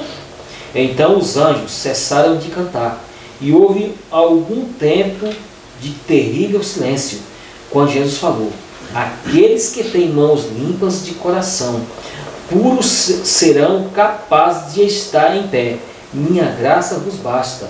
Com isso nosso rosto se iluminou e encheu de alegria o coração. E os anjos tocaram mais fortemente e tornaram a cantar, enquanto a nuvem mais se aproximava da terra. Então a trombeta de prata de Jesus soou. Ao descer ele sobre a nuvem, envolto em labaredas de fogo, olhou para as sepulturas dos santos que dormiam, ergueu então os seus olhos e as mãos ao céu e exclamou, despertem, despertem, despertem, vocês que habitam no pó, levantem. Isaías 26, versículo 19. Houve um forte terremoto, as sepulturas se abriram e os mortos saíram revestidos de imortalidade. Os 144 mil clamaram, aleluia, quando reconheceram os amigos que deles tinham sido separados pela morte. Estão vendo aí? Os amigos, olha, dos 140 tinham se separados. Pela Marte. Morreram antes para a graça Tá, fechada. novamente. Olha. Então deu as paginação completa aí. Mataram ou morreu de morte, talvez doença, coisa assim do tipo, a gente não sabe. Ou morto, matado. Mas estavam separados dos 144. Estava separado deles. Sim. Irmãos, agora o texto 4 diz que não se macularam com mulheres. Que mulheres são essas? Será que é literal? O que é isso aí? Eles não se macularam. Você sabe que mulher, Efésios capítulo 5, versículo 25 a 27, fala lá uma questão. Sempre Deus, quando compara o seu amor para com o seu povo, ele faz uma analogia entre um casal. Sim. Mulher e marido.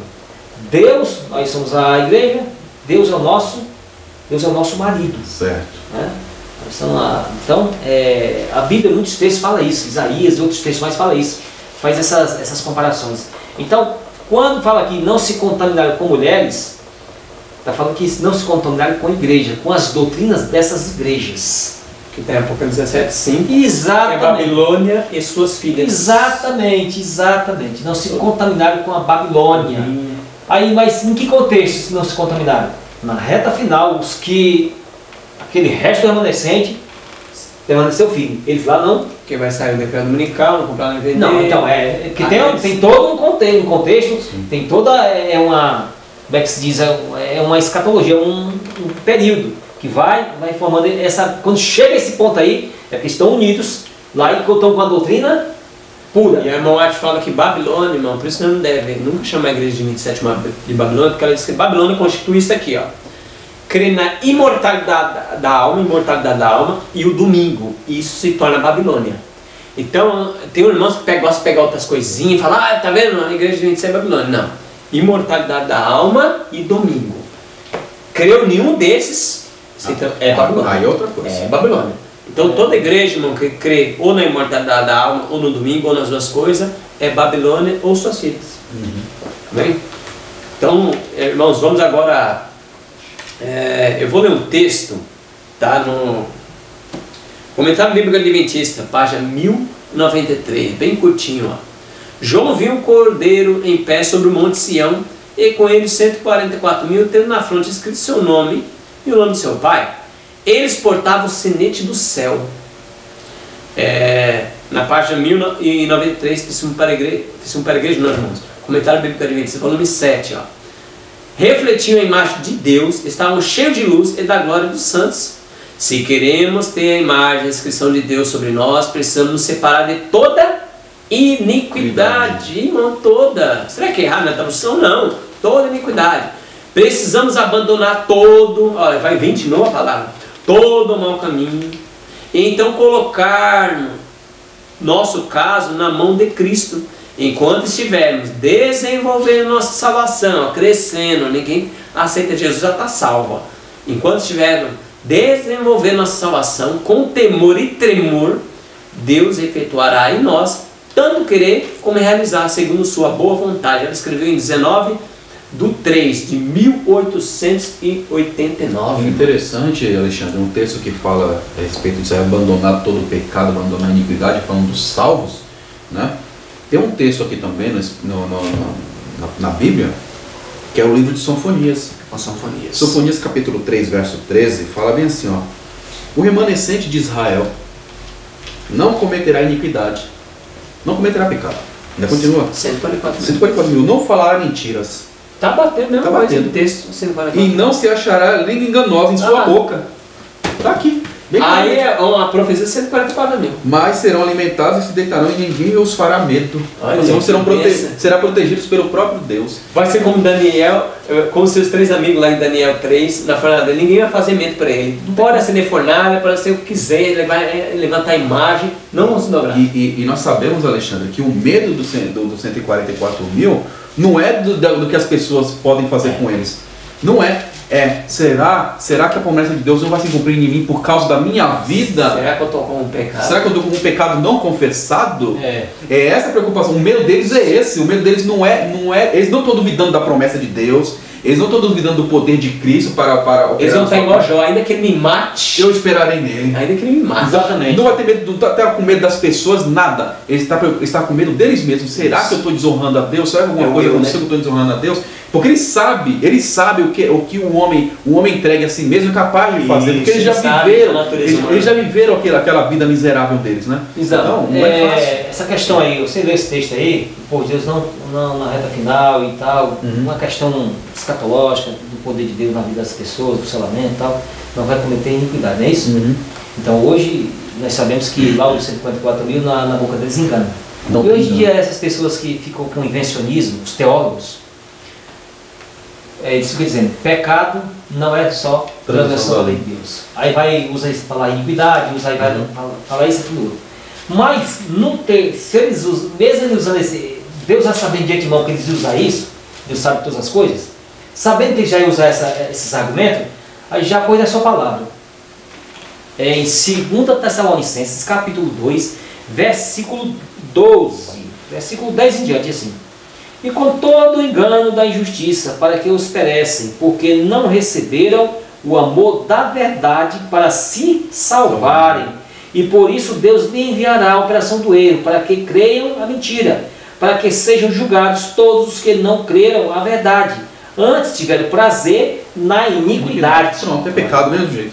Lá em Mateus, me fugiu agora a mente agora, eu estou com memória ruim, não posso confiar, tem que escrever tudo, né? Às vezes a gente esquece. Mas em Mateus está falando que Deus ele vai falar para os que estão à esquerda. Tem um pessoal lá que eu te profetizei em teu nome, eu fiz isso, fiz aquilo, me fugiu a mente agora o texto. Mateus 7. Mateus 7, eu acho que é 23. 20, 23, eu acho que é isso mesmo. Então, o que acontece? Lá dizer, apartai-vos de mim, maldito, vós que praticais a iniquidade. Então, se você que é teólogo, pastor de igreja, fica com invencionismo, fique sabendo você. Se você seguir com isso, é o que Deus vai falar. Apartai-vos de mim, malditos que praticais a iniquidade.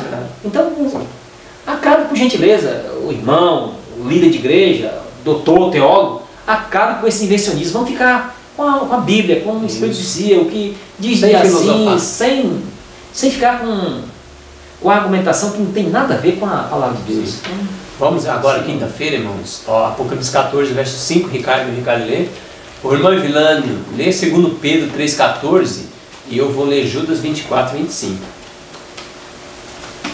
Apocalipse 14, verso 5. Verso 5. Diz assim o verso 5. E na sua boca não se achou mentiras, e eles estão sem culpa diante do trono de Deus. 2 Pedro 3,14. 3,14 diz assim: por isso, amados, aguardando estas coisas, procurai que dele sejais achados imaculados e irrepreensíveis em paz. Olha, Judas 24, verso 25. Ora, aquele que é poderoso para vos guardar de tropeço e para vos apresentar com hesitação imaculado diante da sua glória, o único Deus, nosso Salvador, mediante Jesus Cristo, Senhor nosso, glória e majestade, império e soberano, até todas as eras e agora e por todos os séculos. Amém. Então Amém. Vamos comentar a salvação ao nosso Deus e ao Cordeiro, irmãos. Lá os textos que já a gente veio a comentar em Apocalipse 7 e 14, alguns textos, já lá os textos por si só falam. A salvação, eles dizem lá, ele pronuncia, salvação ao nosso Deus. Sempre isso. A salvação ao nosso Deus, dispõe as coroas diante de Jesus. Tudo não lembram nada do que fizeram. Porque o mesmo que eles fizessem, não serve para nada. Nada do que fizeram. Porque todo o resultado da sua salvação veio de Deus. Veio de Deus. Embora a Bíblia e o Espírito de Profecia fale que nós somos cooperadores de Deus e fale isso, fale aquilo, mas o resultado de tudo, Deus fez tudo. Jesus fez tudo por nós. Você pode ter feito o que você tiver feito. Pode fazer conforme está direitinho na Bíblia. Tudo certinho. Mas você jamais vai dizer: ah, eu estou aqui porque eu fiz isso. Não. Sempre Deus fez. E nós não fizemos nada. Porque eles reconhecem que está em Romanos 3,23, pois todos pecaram e carecem da glória de Deus. Todos. Irmão, alguns ficam falando cada filosofia, cada besteira. Irmão, se você parar de pecar agora, você não precisa de Jesus, você está salvo sozinho. Ok, mas quem paga a conta atrás? Porque, irmãos, pode ser fosse Adão, porque a Bíblia não fala, mas vamos aqui ficar só no texto literal, que ele pecou lá, foi expulso, e não fala mais nada dele, depois morre com quase 1000 anos. Se ele tivesse pecado só aquela vezinha, ele já está destituído da glória de Deus, ele já precisa de Jesus. Então o pecado é 1 milhão, irmãos. Então não vai ter ninguém, irmãos, com essa ideia: ai, mas se parar de pecar, aí nós não precisamos de um Salvador. Olha que ideia filosófica romana, grega, diabólica. Porque mesmo se você parar de pecar agora, você ou eu, e teu passado, quem é que paga essa conta? Porque o salário do pecado é a morte. E eu pequei nem foi uma vez. Qual é o meu salário? Morte.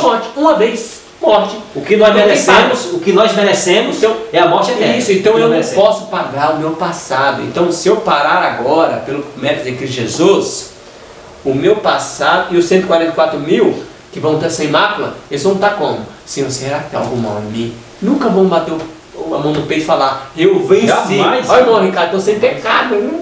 Jamais. Sabe quem são esses, irmão? Que aí vocês vão entrar agora. Sabe quem são esses que vão falar assim: aí eu estou salvo, eu estou sem pecado. Está aqui na lição. Fala para nós, Ricardo, quem é esse povo? Perfeccionismo. Então vamos explicar isso aí. O que é perfeccionismo? Perfeccionismo. Mas antes de explicar isso aqui, eu queria só ler, dar alguns textos para os irmãos aqui dessa parte da lição aqui. Evangelismo na página 502, Grande Conflito na página 11, aqui no Mente, Caráter e Personalidade, na página 666, esse é o volume 2. Refletindo a Cristo, na página 305. Testemunho para a Igreja, volume 1, na página 216 e 488. Volume 2 do Testemunho para a Igreja, na página 302. E Testemunho para a Ministra, na página 415. Eu vou ler só um pouquinho aqui, é rápido. E foi mostrado que o Senhor está enviando um testemunho vivo e direto, que desenvolverá o caráter e purificará a igreja. Mas conquanto nos ordenem que nos separem do mundo, não é necessário que sejamos ásperos, severos e nos rebaixarmos a expressões comuns. A verdade, ela é designada a elevar o receptor, refinar o gosto e santificar o seu discernimento. Olha, então Deus está enviando uma mensagem direta à sua igreja. E as pessoas vão ter discernimento, vão ser corteses e amáveis. Vão ser santificados, purificados e santificados. Então Deus está enviando essa mensagem. Isso é o povo, que lógico que vai, como diz lá a famosa texto de Apocalipse, quem tem ouvidos, ouça o que o Espírito diz às igrejas. Então, quem tem ouvidos, quem quiser ouvir, então vai ouvir e Jesus vai fazer morar no coração. Amém. Ele bate a porta do coração através de sua palavra. Então o servo de Deus leva a palavra e bate em todo o nosso coração.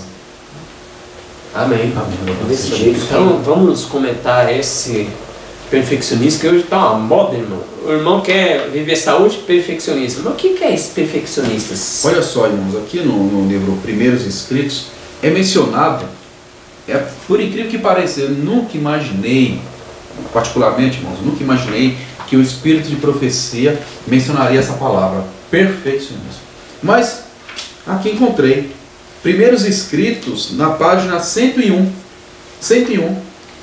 O capítulo é a ordem evangélica, e aqui embaixo o último parágrafo fala assim, ó: Deus não confiará o cuidado de seu precioso rebanho a homens cuja mente e discernimento tenham sido enfraquecidos por erros anteriores que acariciavam, tais como os assim chamados perfeccionismo e espiritismo, e que por sua conduta, quando nesses erros, infelicitaram-se a si mesmos e levaram o opróbrio sobre a causa da verdade. Embora se sintam agora livres de erro e capacitados para ir e ensinar a última mensagem, Deus não os aceitará. Ele não confiará almas preciosas aos seus cuidados, pois o seu juízo ficou pervertido enquanto estiveram no erro, e agora está debilitado. Aquele que é grande e santo é um Deus zeloso e deseja que os homens que levam sua verdade sejam santos. A santa lei anunciada por Deus no Sinai é parte de si próprio, e somente homens santos que sejam seus estritos observadores honrá-lo-ão e ensinando-a a outros. Então já começa aqui falando, a mensageira do Senhor já começa falando que pessoas que perfeccionistas, né, pessoas que se arrependeram do perfeccionismo e do espiritismo, por mais que sejam aceitos na causa de Deus, eles não podem tomar a frente de liderança, cargo de liderança na frente do povo. Eles não podem. Aí você pensa, nossa, perfeccionista, mas o que é ser perfeccionista? Mas o que é o perfeccionismo, irmão? O que é o perfeccionismo? Baseado no que ela escreveu, relatando a história. Porque ela falou de perfeccionismo aqui, a história. Porque o que vale, irmãos, eu vou ser bem claro para vocês. O que vale é a palavra de Deus. Mais importa obedecer a Deus do que aos homens. É bem claro. Então aqui nós sabemos que ela foi inspirada por Deus. Aqui embaixo, irmão, no próprio livro, tem um trechinho aqui que fala assim, vê apêndice, né? E aqui, esse apêndice desse trecho da página 101 está na página 300, irmão. Na página 300. E eu quero que vocês me acompanhem, se caso você tiver o livro aí. Se caso você não tiver, Vê com alguém que tenha, porque tem esse pedaço aqui, né? Onde é contado todos os relatos aqui. E na página 300, aqui tem aqui, ó, perfeccionismo. Vou fazer até a leitura, Alexandre, acompanha, olha só. Alguns dos primeiros adventistas, logo após a experiência de 1844, perdeu seu contato com Deus e derivaram para o fanatismo. Ellen White encarou esses extremistas com um assim diz o Senhor. Ela reprovou aqueles que ensinavam um estado de perfeição na carne. Olha, na carne. Carne, né? Presta atenção às palavras, na carne. E que, consequentemente, não pecariam. Minha carne já é perfeita, minha carne é pura, então eu não vou pecar mais. Eles acharam que recebeu o toque final da imortalidade. Sim, é como se perfeição fosse física. Perfeição física. Então não peco mais. Ainda continuando. Sobre eles, a senhora White escreveu posteriormente. Olha só o que ela disse deles. Eles sustentavam que aqueles que foram santificados não podem pecar. Santificado na carne, né? Está falando. E isso, naturalmente, leva a crer que as afeições e desejos dos santificados eram sempre retos e não corriam risco de conduzi-los ao pecado. De acordo com esses sofismas, praticavam os piores pecados sobre o manto de santificação e, através de sua influência enganadora e hipnótica, estavam obtendo um estranho poder sobre alguns de seus adeptos, que não viam o mal dessas teorias aparentemente belas e sedutoras. Continuando. Os enganos desses falsos mestres foram nitidamente abertos perante mim. Deus mostrou para ela. E viu o terrível juízo de que se levantava, né, contra eles no livro de registros. E a culpa horrível que os cobria por professarem completa santidade, enquanto seus atos diários eram ofensivos aos olhos de Deus. E aqui, interessante, Alexandre, né, que eu peguei, eu vi que esse livro aqui é um livro em inglês, certo? Nós não temos aqui, né, infelizmente, a Casa Publicadora Brasileira não publicou esse livro, não sei. Estranho não publicar. Não sei porquê. Mas se fala muito sobre perfeccionismo, por que não lançou um livro que ela falou sobre perfeccionismo? Ela falou sobre perfeccionismo diretamente. E o interessante, Alexandre, que assim, aí o que eu fiz? Eu não sei se os irmãos, se você me permite aqui, Alexandre, vou pegar meu aparelho telefônico, o celular. Isso. Enquanto o cara vê aí, ó, só comentando o texto que ele leu aqui, ó que interessante. De acordo com esse sofisma, praticavam os piores pecados sob o manto da santidade. Então, já é uma deixa para nós, né? O perfeccionismo, eles dizem que estão santos, estão bem, estão preparados para a volta de Jesus. Eu já estou salvo, tá salvo, mas eles praticam os piores pecados sobre o manto da santidade. Isso. Aí o cara vai achar aí. Olha só que interessante, mas eu quero mostrar aqui para vocês. Eu não sei se todos vocês conhecem, mas a partir do momento que todo mundo tem esse smartphone, Deus, de um modo extraordinário, tocou no coração dos homens lá da igreja adventista, né, nos servos de Deus. E esses homens, eles fizeram um aplicativo, né? Que você entra naquele Google Play Store lá, você baixa o aplicativo e pega todos os livros de Espírito de Profecia gratuitamente. E traduz. Sim. E aí o que acontece? Aqui quando a gente baixa, eu acho que talvez não dê para vocês verem direito, mas é o azulzinho, tem o vermelho e tem o azul, viu, Alexandre? Aí o azulzinho que foi feito atualizado e tal. O azulzinho, quando você baixa e você instala, você coloca todos os livros em português. Todos os livros em português tem que ter a Bíblia. Aí o que você faz? Você pensa, poxa, só tem português para nós, só tem esse pouquinho. Aí quando você vai e clica aqui, tem uns três risquinhos na horizontal aqui. Quando você clica nele, tem um pedacinho chamado idioma. Aí se você clicar no idioma e procurar aqui inglês, você selecionar o idioma inglês, ele vai apagar e vai abrir de novo, certo? E quando ele abrir de novo, né, ele vai pedir para você baixar.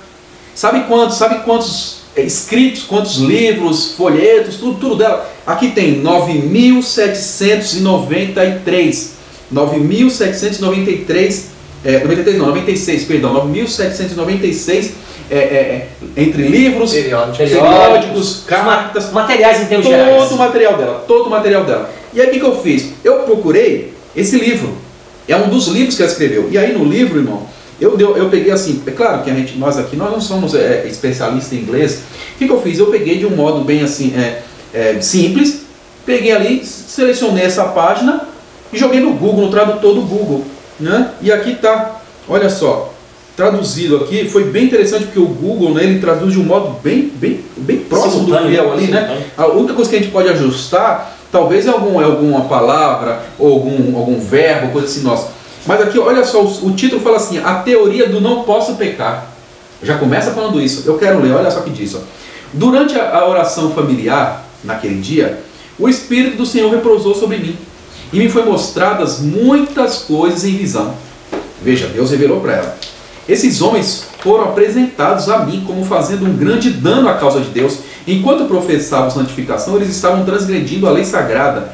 Eles eram corruptos de coração e aqueles em união com eles estavam sob ilusão satânica, obedecendo a seus instintos carnais em vez da palavra de Deus. Eles sustentavam que aqueles que são santificados não podem pecar. E isso naturalmente levou à crença de que as afeições e os desejos dos santificados estavam sempre certos. Sempre certos. Olha que coisa terrível. E nunca em perigo de levá-los ao pecado. Jamais.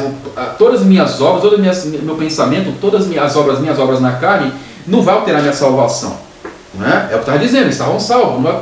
Parece até, Alexandre, se me permite, parece até uns textos que a gente leu nas lições anteriores, né? Os nicolaítas, né? Parece não são nicolaítas modernos. Não, o que você faz na carne não vai alterar a sua salvação.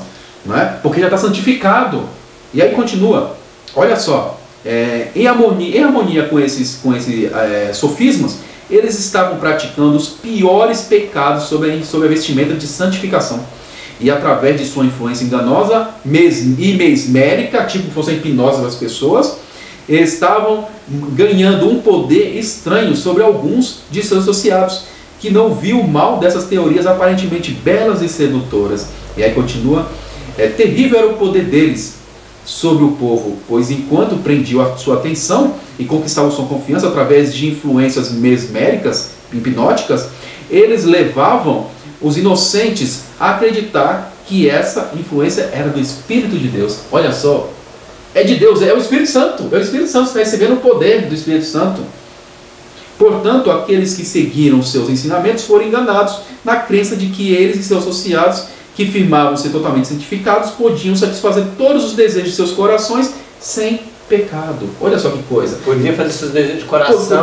Tudo não tinha problema. Não tem problema nenhum. Não, que é santo, é santo. Ele é perfeito na carne. É perfeito. Então, se você é perfeito na carne, você não tem como pecar. Mesmo que você queira, você não peca. Ixi. É o que estava dizendo. Ainda continua. E claramente os enganos desses falsos mestres foram expostos diante de mim. Deus revelou para ela. E eu vi o relato temível que estava contra eles nos livros de registro. E a terrível culpa que repousava sobre eles por professarem completa santidade enquanto seus atos diários eram ofensivos à vista de Deus. Algum tempo depois disso, os personagens, né, dessas pessoas foram desenvolvidos diante do povo. Né? Eles mostraram o seu caráter diante do povo. E a visão dada em referência a eles foi plenamente justificada. Foi mostrado que realmente, olha assim, está vendo o que vocês estão fazendo? E nessa teoria, irmão, quem caiu eram dois pastores. Um é o S.S. Davis e o outro eu esqueci. Que trouxeram campal indiana, esse movimento em acampamento. Foi pastor. Então sempre, irmão, a apostasia vem de cima. Vem da liderança. Nunca vem de baixo. Esse livro aqui é o Mensageiro do Senhor da Casa Publicadora. Mensageiro do Senhor do Herbert Douglas. Página 199 vai explicar isso aí que o Ricardo está falando na história. Na reunião campal indiana, realizada em 1900, Steve Haskell fez o melhor que pôde para anular essa heresia, que o Ricardo comentou.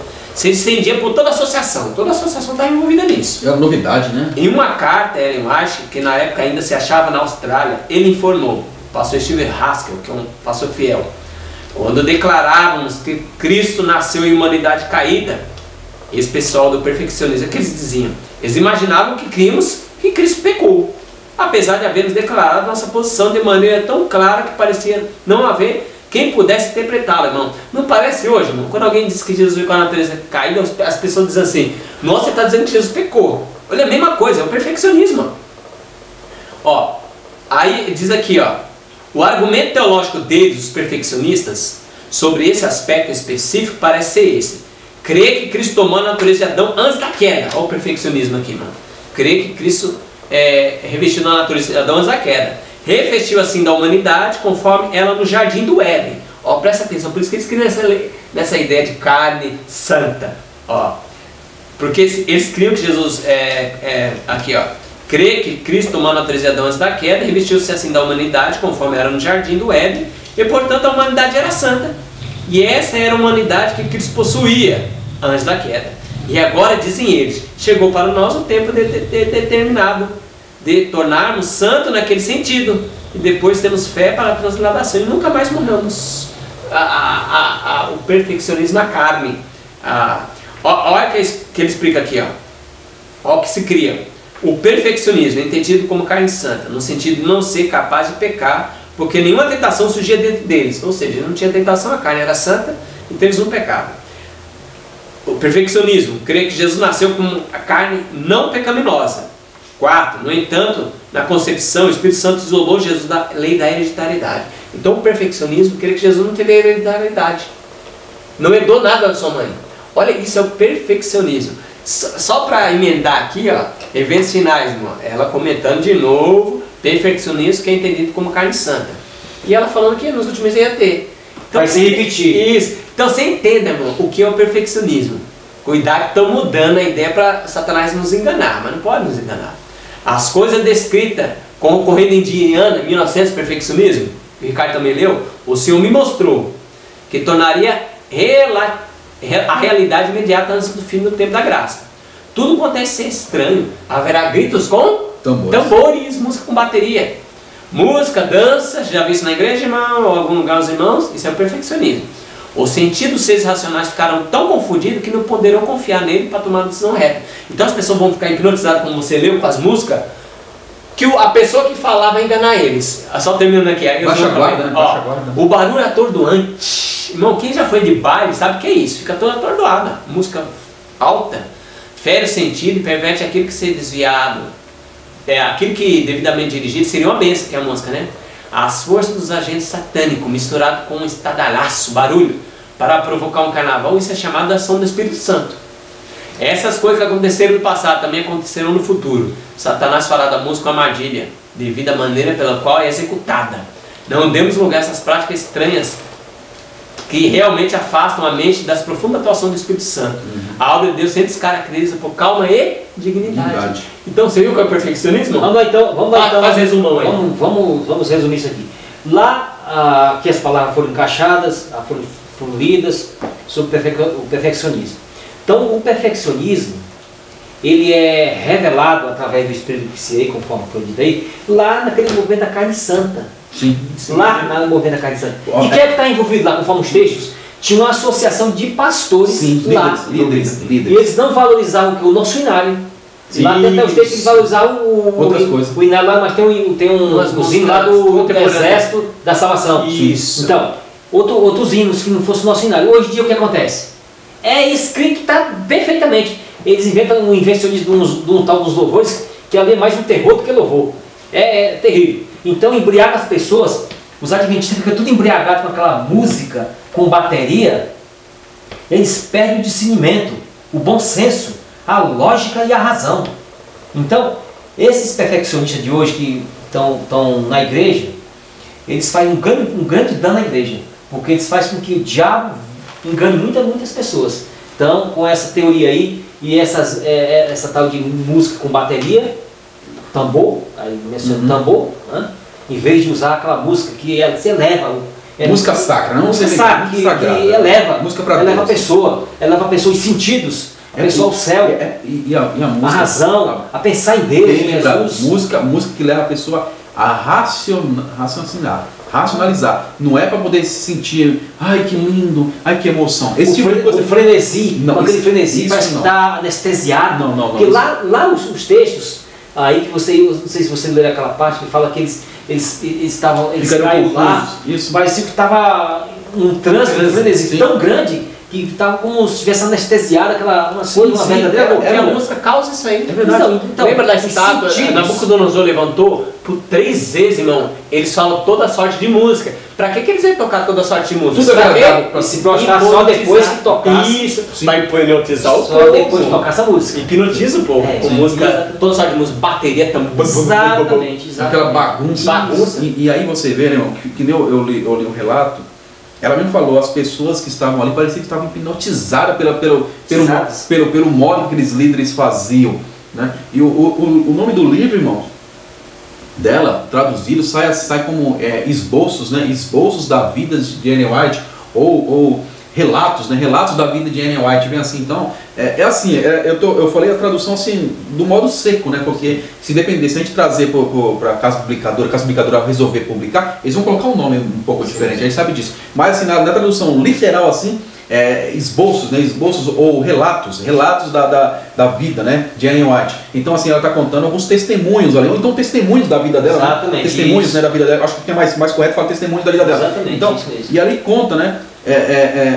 Essa situação, Vilano, é uma situação assim que você fica pensando, meu Deus do céu, como isso pode acontecer? E aí, é tudo com base no que o irmão Haskell, o pastor Haskell foi lá. Ele foi lá e deu. E ela nem precisou ir. Porque o próprio Espírito de Deus mostrou para ela, foi me revelado, eu vi tudo isso daí, né? Falando aí também. E aquela quarta graça. E aconteceu isso. E ele tentou convencê-los, que não é. Mas quando ele falou lá, quando nós dissemos lá você leu lá no a nossa crença. Quando a nossa crença que Jesus fez pós-queda, eles achavam que nós estávamos dizendo que Jesus era um pecador. Tinha pecado hoje. Mesma coisa. A volta de Jesus está breve.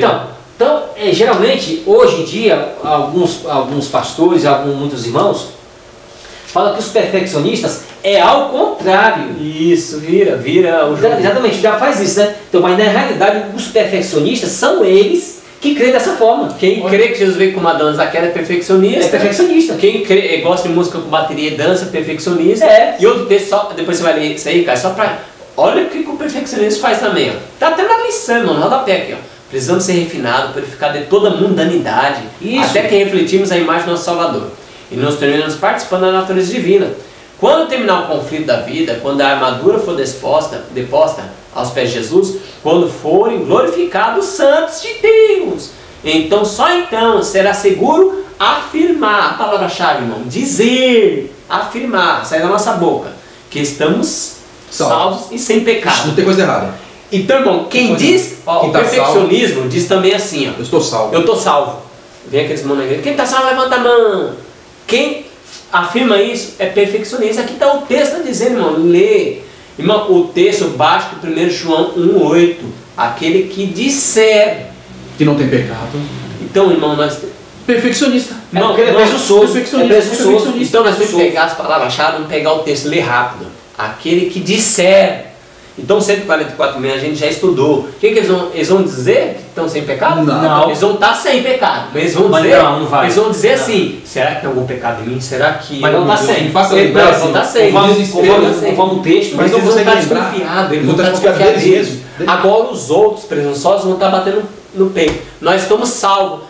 Olha, vocês até estão sendo perseguidos, Deus não está com vocês, está com nós. Os que pensam que está preocupado assim com aquela angústia, está guardando a lei de Deus. E os presunçosos estarão transgredindo a lei de Deus. E eles vão, o irmão White fala até que eles vão tentar matar o povo de Deus, dizendo assim, as pragas estão caindo, por causa deles. É por culpa sua. Nós que estamos salvos. Nós estamos salvos, vocês estão perdidos. Deixa eu ver um texto lá. Exatamente. Olha só, Vilano. Olha só, como você falou a respeito à natureza, né, humana de Jesus. Romanos 1, verso 3. Acerca de seu filho, Jesus Cristo, está dizendo claramente, Jesus Cristo, está dando até o nome dele. Acerca de seu filho, Jesus Cristo, nosso Senhor, isso aqui é Paulo falando, tá? Nosso Senhor, que foi feito da semente de Davi segundo a carne. Está aqui. Então, isso aqui é só o primeiro verso, está dizendo que ele veio da semente de Davi segundo a carne. E eu sei que Davi... A carne de Davi foi pós-Adão. Eu sei que Davi veio depois. Eu sei disso. Né? Então... exatamente. Mas aqui, ó, no Testemunho para a Igreja, volume 2, na página 452, diz assim: o povo que se acha em guerra contra a lei do grande Jeová, que considera virtude especial falar, escrever e fazer as coisas mais amargas e odiosas, a fim de manifestar seu desprezo à lei, pode fazer elevada profissão de amor a Deus e aparentemente ter muito zelo religioso, como faziam os principais dos sacerdotes e os anciões judaicos. Todavia, no dia de Deus, a seu respeito será proferido pela majestade do céu o achado em falta. Daniel 5, versículo 27. Pela lei veio o conhecimento do pecado. Romanos 3:20. O espelho que revelaria os defeitos do próprio caráter suscita-lhe fúria pelo fato de apontar seus pecados. Adventistas preeminentes que rejeitaram a luz têm alvejado furiosamente a santa lei de Deus, assim como a nação judaica estava contra o Filho de Deus. Olha lá. Então tá. Então, irmãos, ó, o capítulo 52, mensagem com o livro volume 3, impecabilidade, são umas 3 páginas, você pode ler. Eu grifei em todas as páginas, ela sempre vai frisar uma palavrinha aqui, que é a chave. Ó, eles afirmam ser sem pecado, aí virando a página, sempre que você ler esse capítulo, você vai ver, sempre vai, ó, porque tantos dizem ser santos, sempre a palavra dizem, afirma, ó. Eles dizem lá, eles. Ó, deveis gabar-vos, afirmando sou santo, embaixo, ó, deveis dizer que são sem pecado, ó, aqui na página 355, ó, mas não iremos gabar-nos de nossa santidade. Então o capítulo sempre vai falar, as pessoas estão dizendo, estão se gabando, presunção. Ela está combatendo esse capítulo, a presunção. Porque o texto que o Ricardo deu no início, que eu vou ler de novo aqui, irmão, ela não pode se contradizer, então ela não é profetisa, é falsa profetisa. Olha o que ela vai falar. Então ela está batendo contra a presunção. Presunção, isso mesmo. Que 1 João 8 está dizendo, aquele que dizer, presunção. Ó, aquele que se arrepender de seu pecado e aceita a dádiva da vida do Filho de Deus, não pode ser vencido. Olha, apossando-se pela fé da natureza divina, ele torna-se um filho de Deus. Ele ora, ele crê. Quando tentado e provado, reivindica o poder que Cristo morreu para dar e vencer por sua graça. Então ele busca poder em quem? Em Deus, ele não busca poder nele. Todo pecador precisa compreender isso, ele precisa arrepender de seu pecado, precisa crer no poder de Cristo e aceitar esse poder para salvá-lo e livrá-lo do pecado. Como devemos ser gratos pela dádiva e exemplo de Cristo? Então ela termina o capítulo dizendo que buscando Jesus eles são alegres, em si mesmos eles são nada. Isso mesmo. Só que interessante, Alexandre, esse trecho aí, muitos líderes hoje falam que pessoas que pregam isso daqui que ela falou, que é para ensinar isso para o povo, creia que Ele te perdoa e peça poder para Ele te libertar. Quando você fala isso, que Deus tem poder para te libertar, então o pecado fala que você que é perfeccionista, porque você fala que Jesus te dá poder. O diabo faz com que o quadro seja invertido. Aí não está cansado de ver. E engana quando o povo é para dizer sim, diz não. Quando é para dizer não, diz sim. O diabo ele inverte. Várias situações, em vários contextos da palavra de Deus, de revelação, de mensagem, ele sempre inverte a situação. Faz com que o inocente seja culpado e o culpado seja inocente.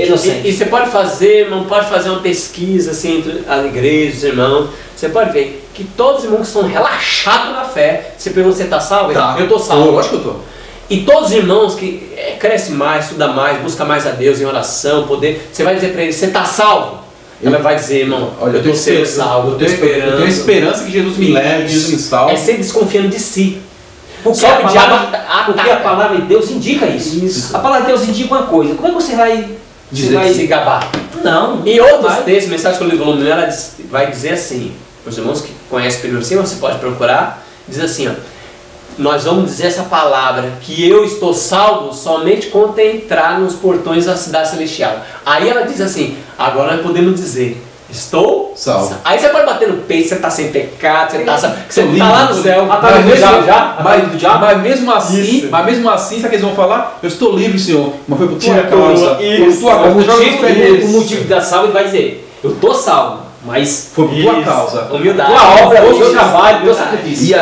E aí diz que durante todos esses percursos que eles vão conhecer outros mundos, eles vão ser testemunho constante, falando, não, eu sou salvo sim, não, mas foi o meu Salvador, foi o meu Redentor que me salvou. Eu não tive parte alegria eterna, não. Alegria, todo o sofrimento que a gente passou aqui vai ser insignificante. Sim. Para terminarmos, irmão, a lição aqui na sexta-feira, tem uma pergunta número 1, diz assim, ó. Comentário Bíblia Adventista, volume 7, página 1084.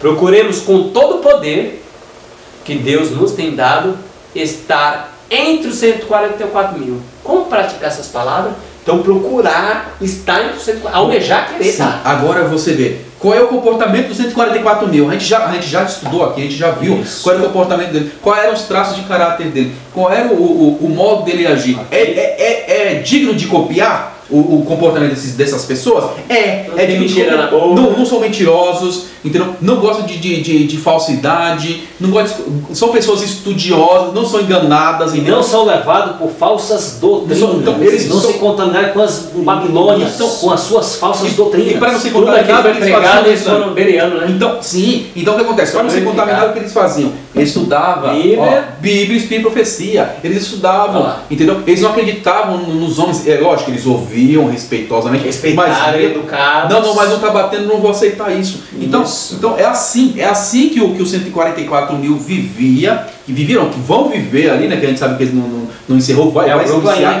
que está caminhando. Está caminhando, vai se iniciar naquele momento.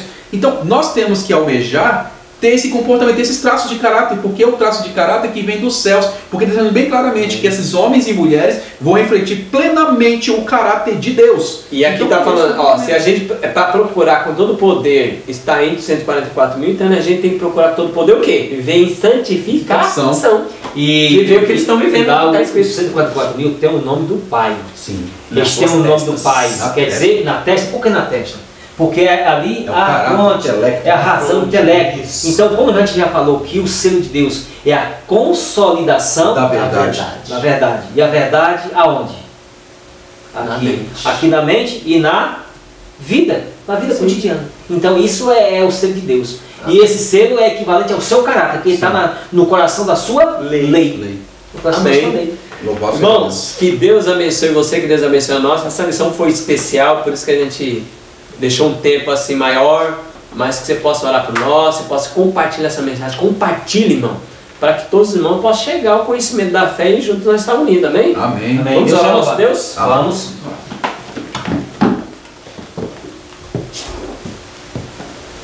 Senhor Deus, maravilhoso Pai, graça te damos, Senhor, pela tua misericórdia, pelo teu amor, e até que nos ajudar. Amém, Senhor. Obrigado, Senhor, pela liberdade que temos religiosa de falar amplamente a tua palavra.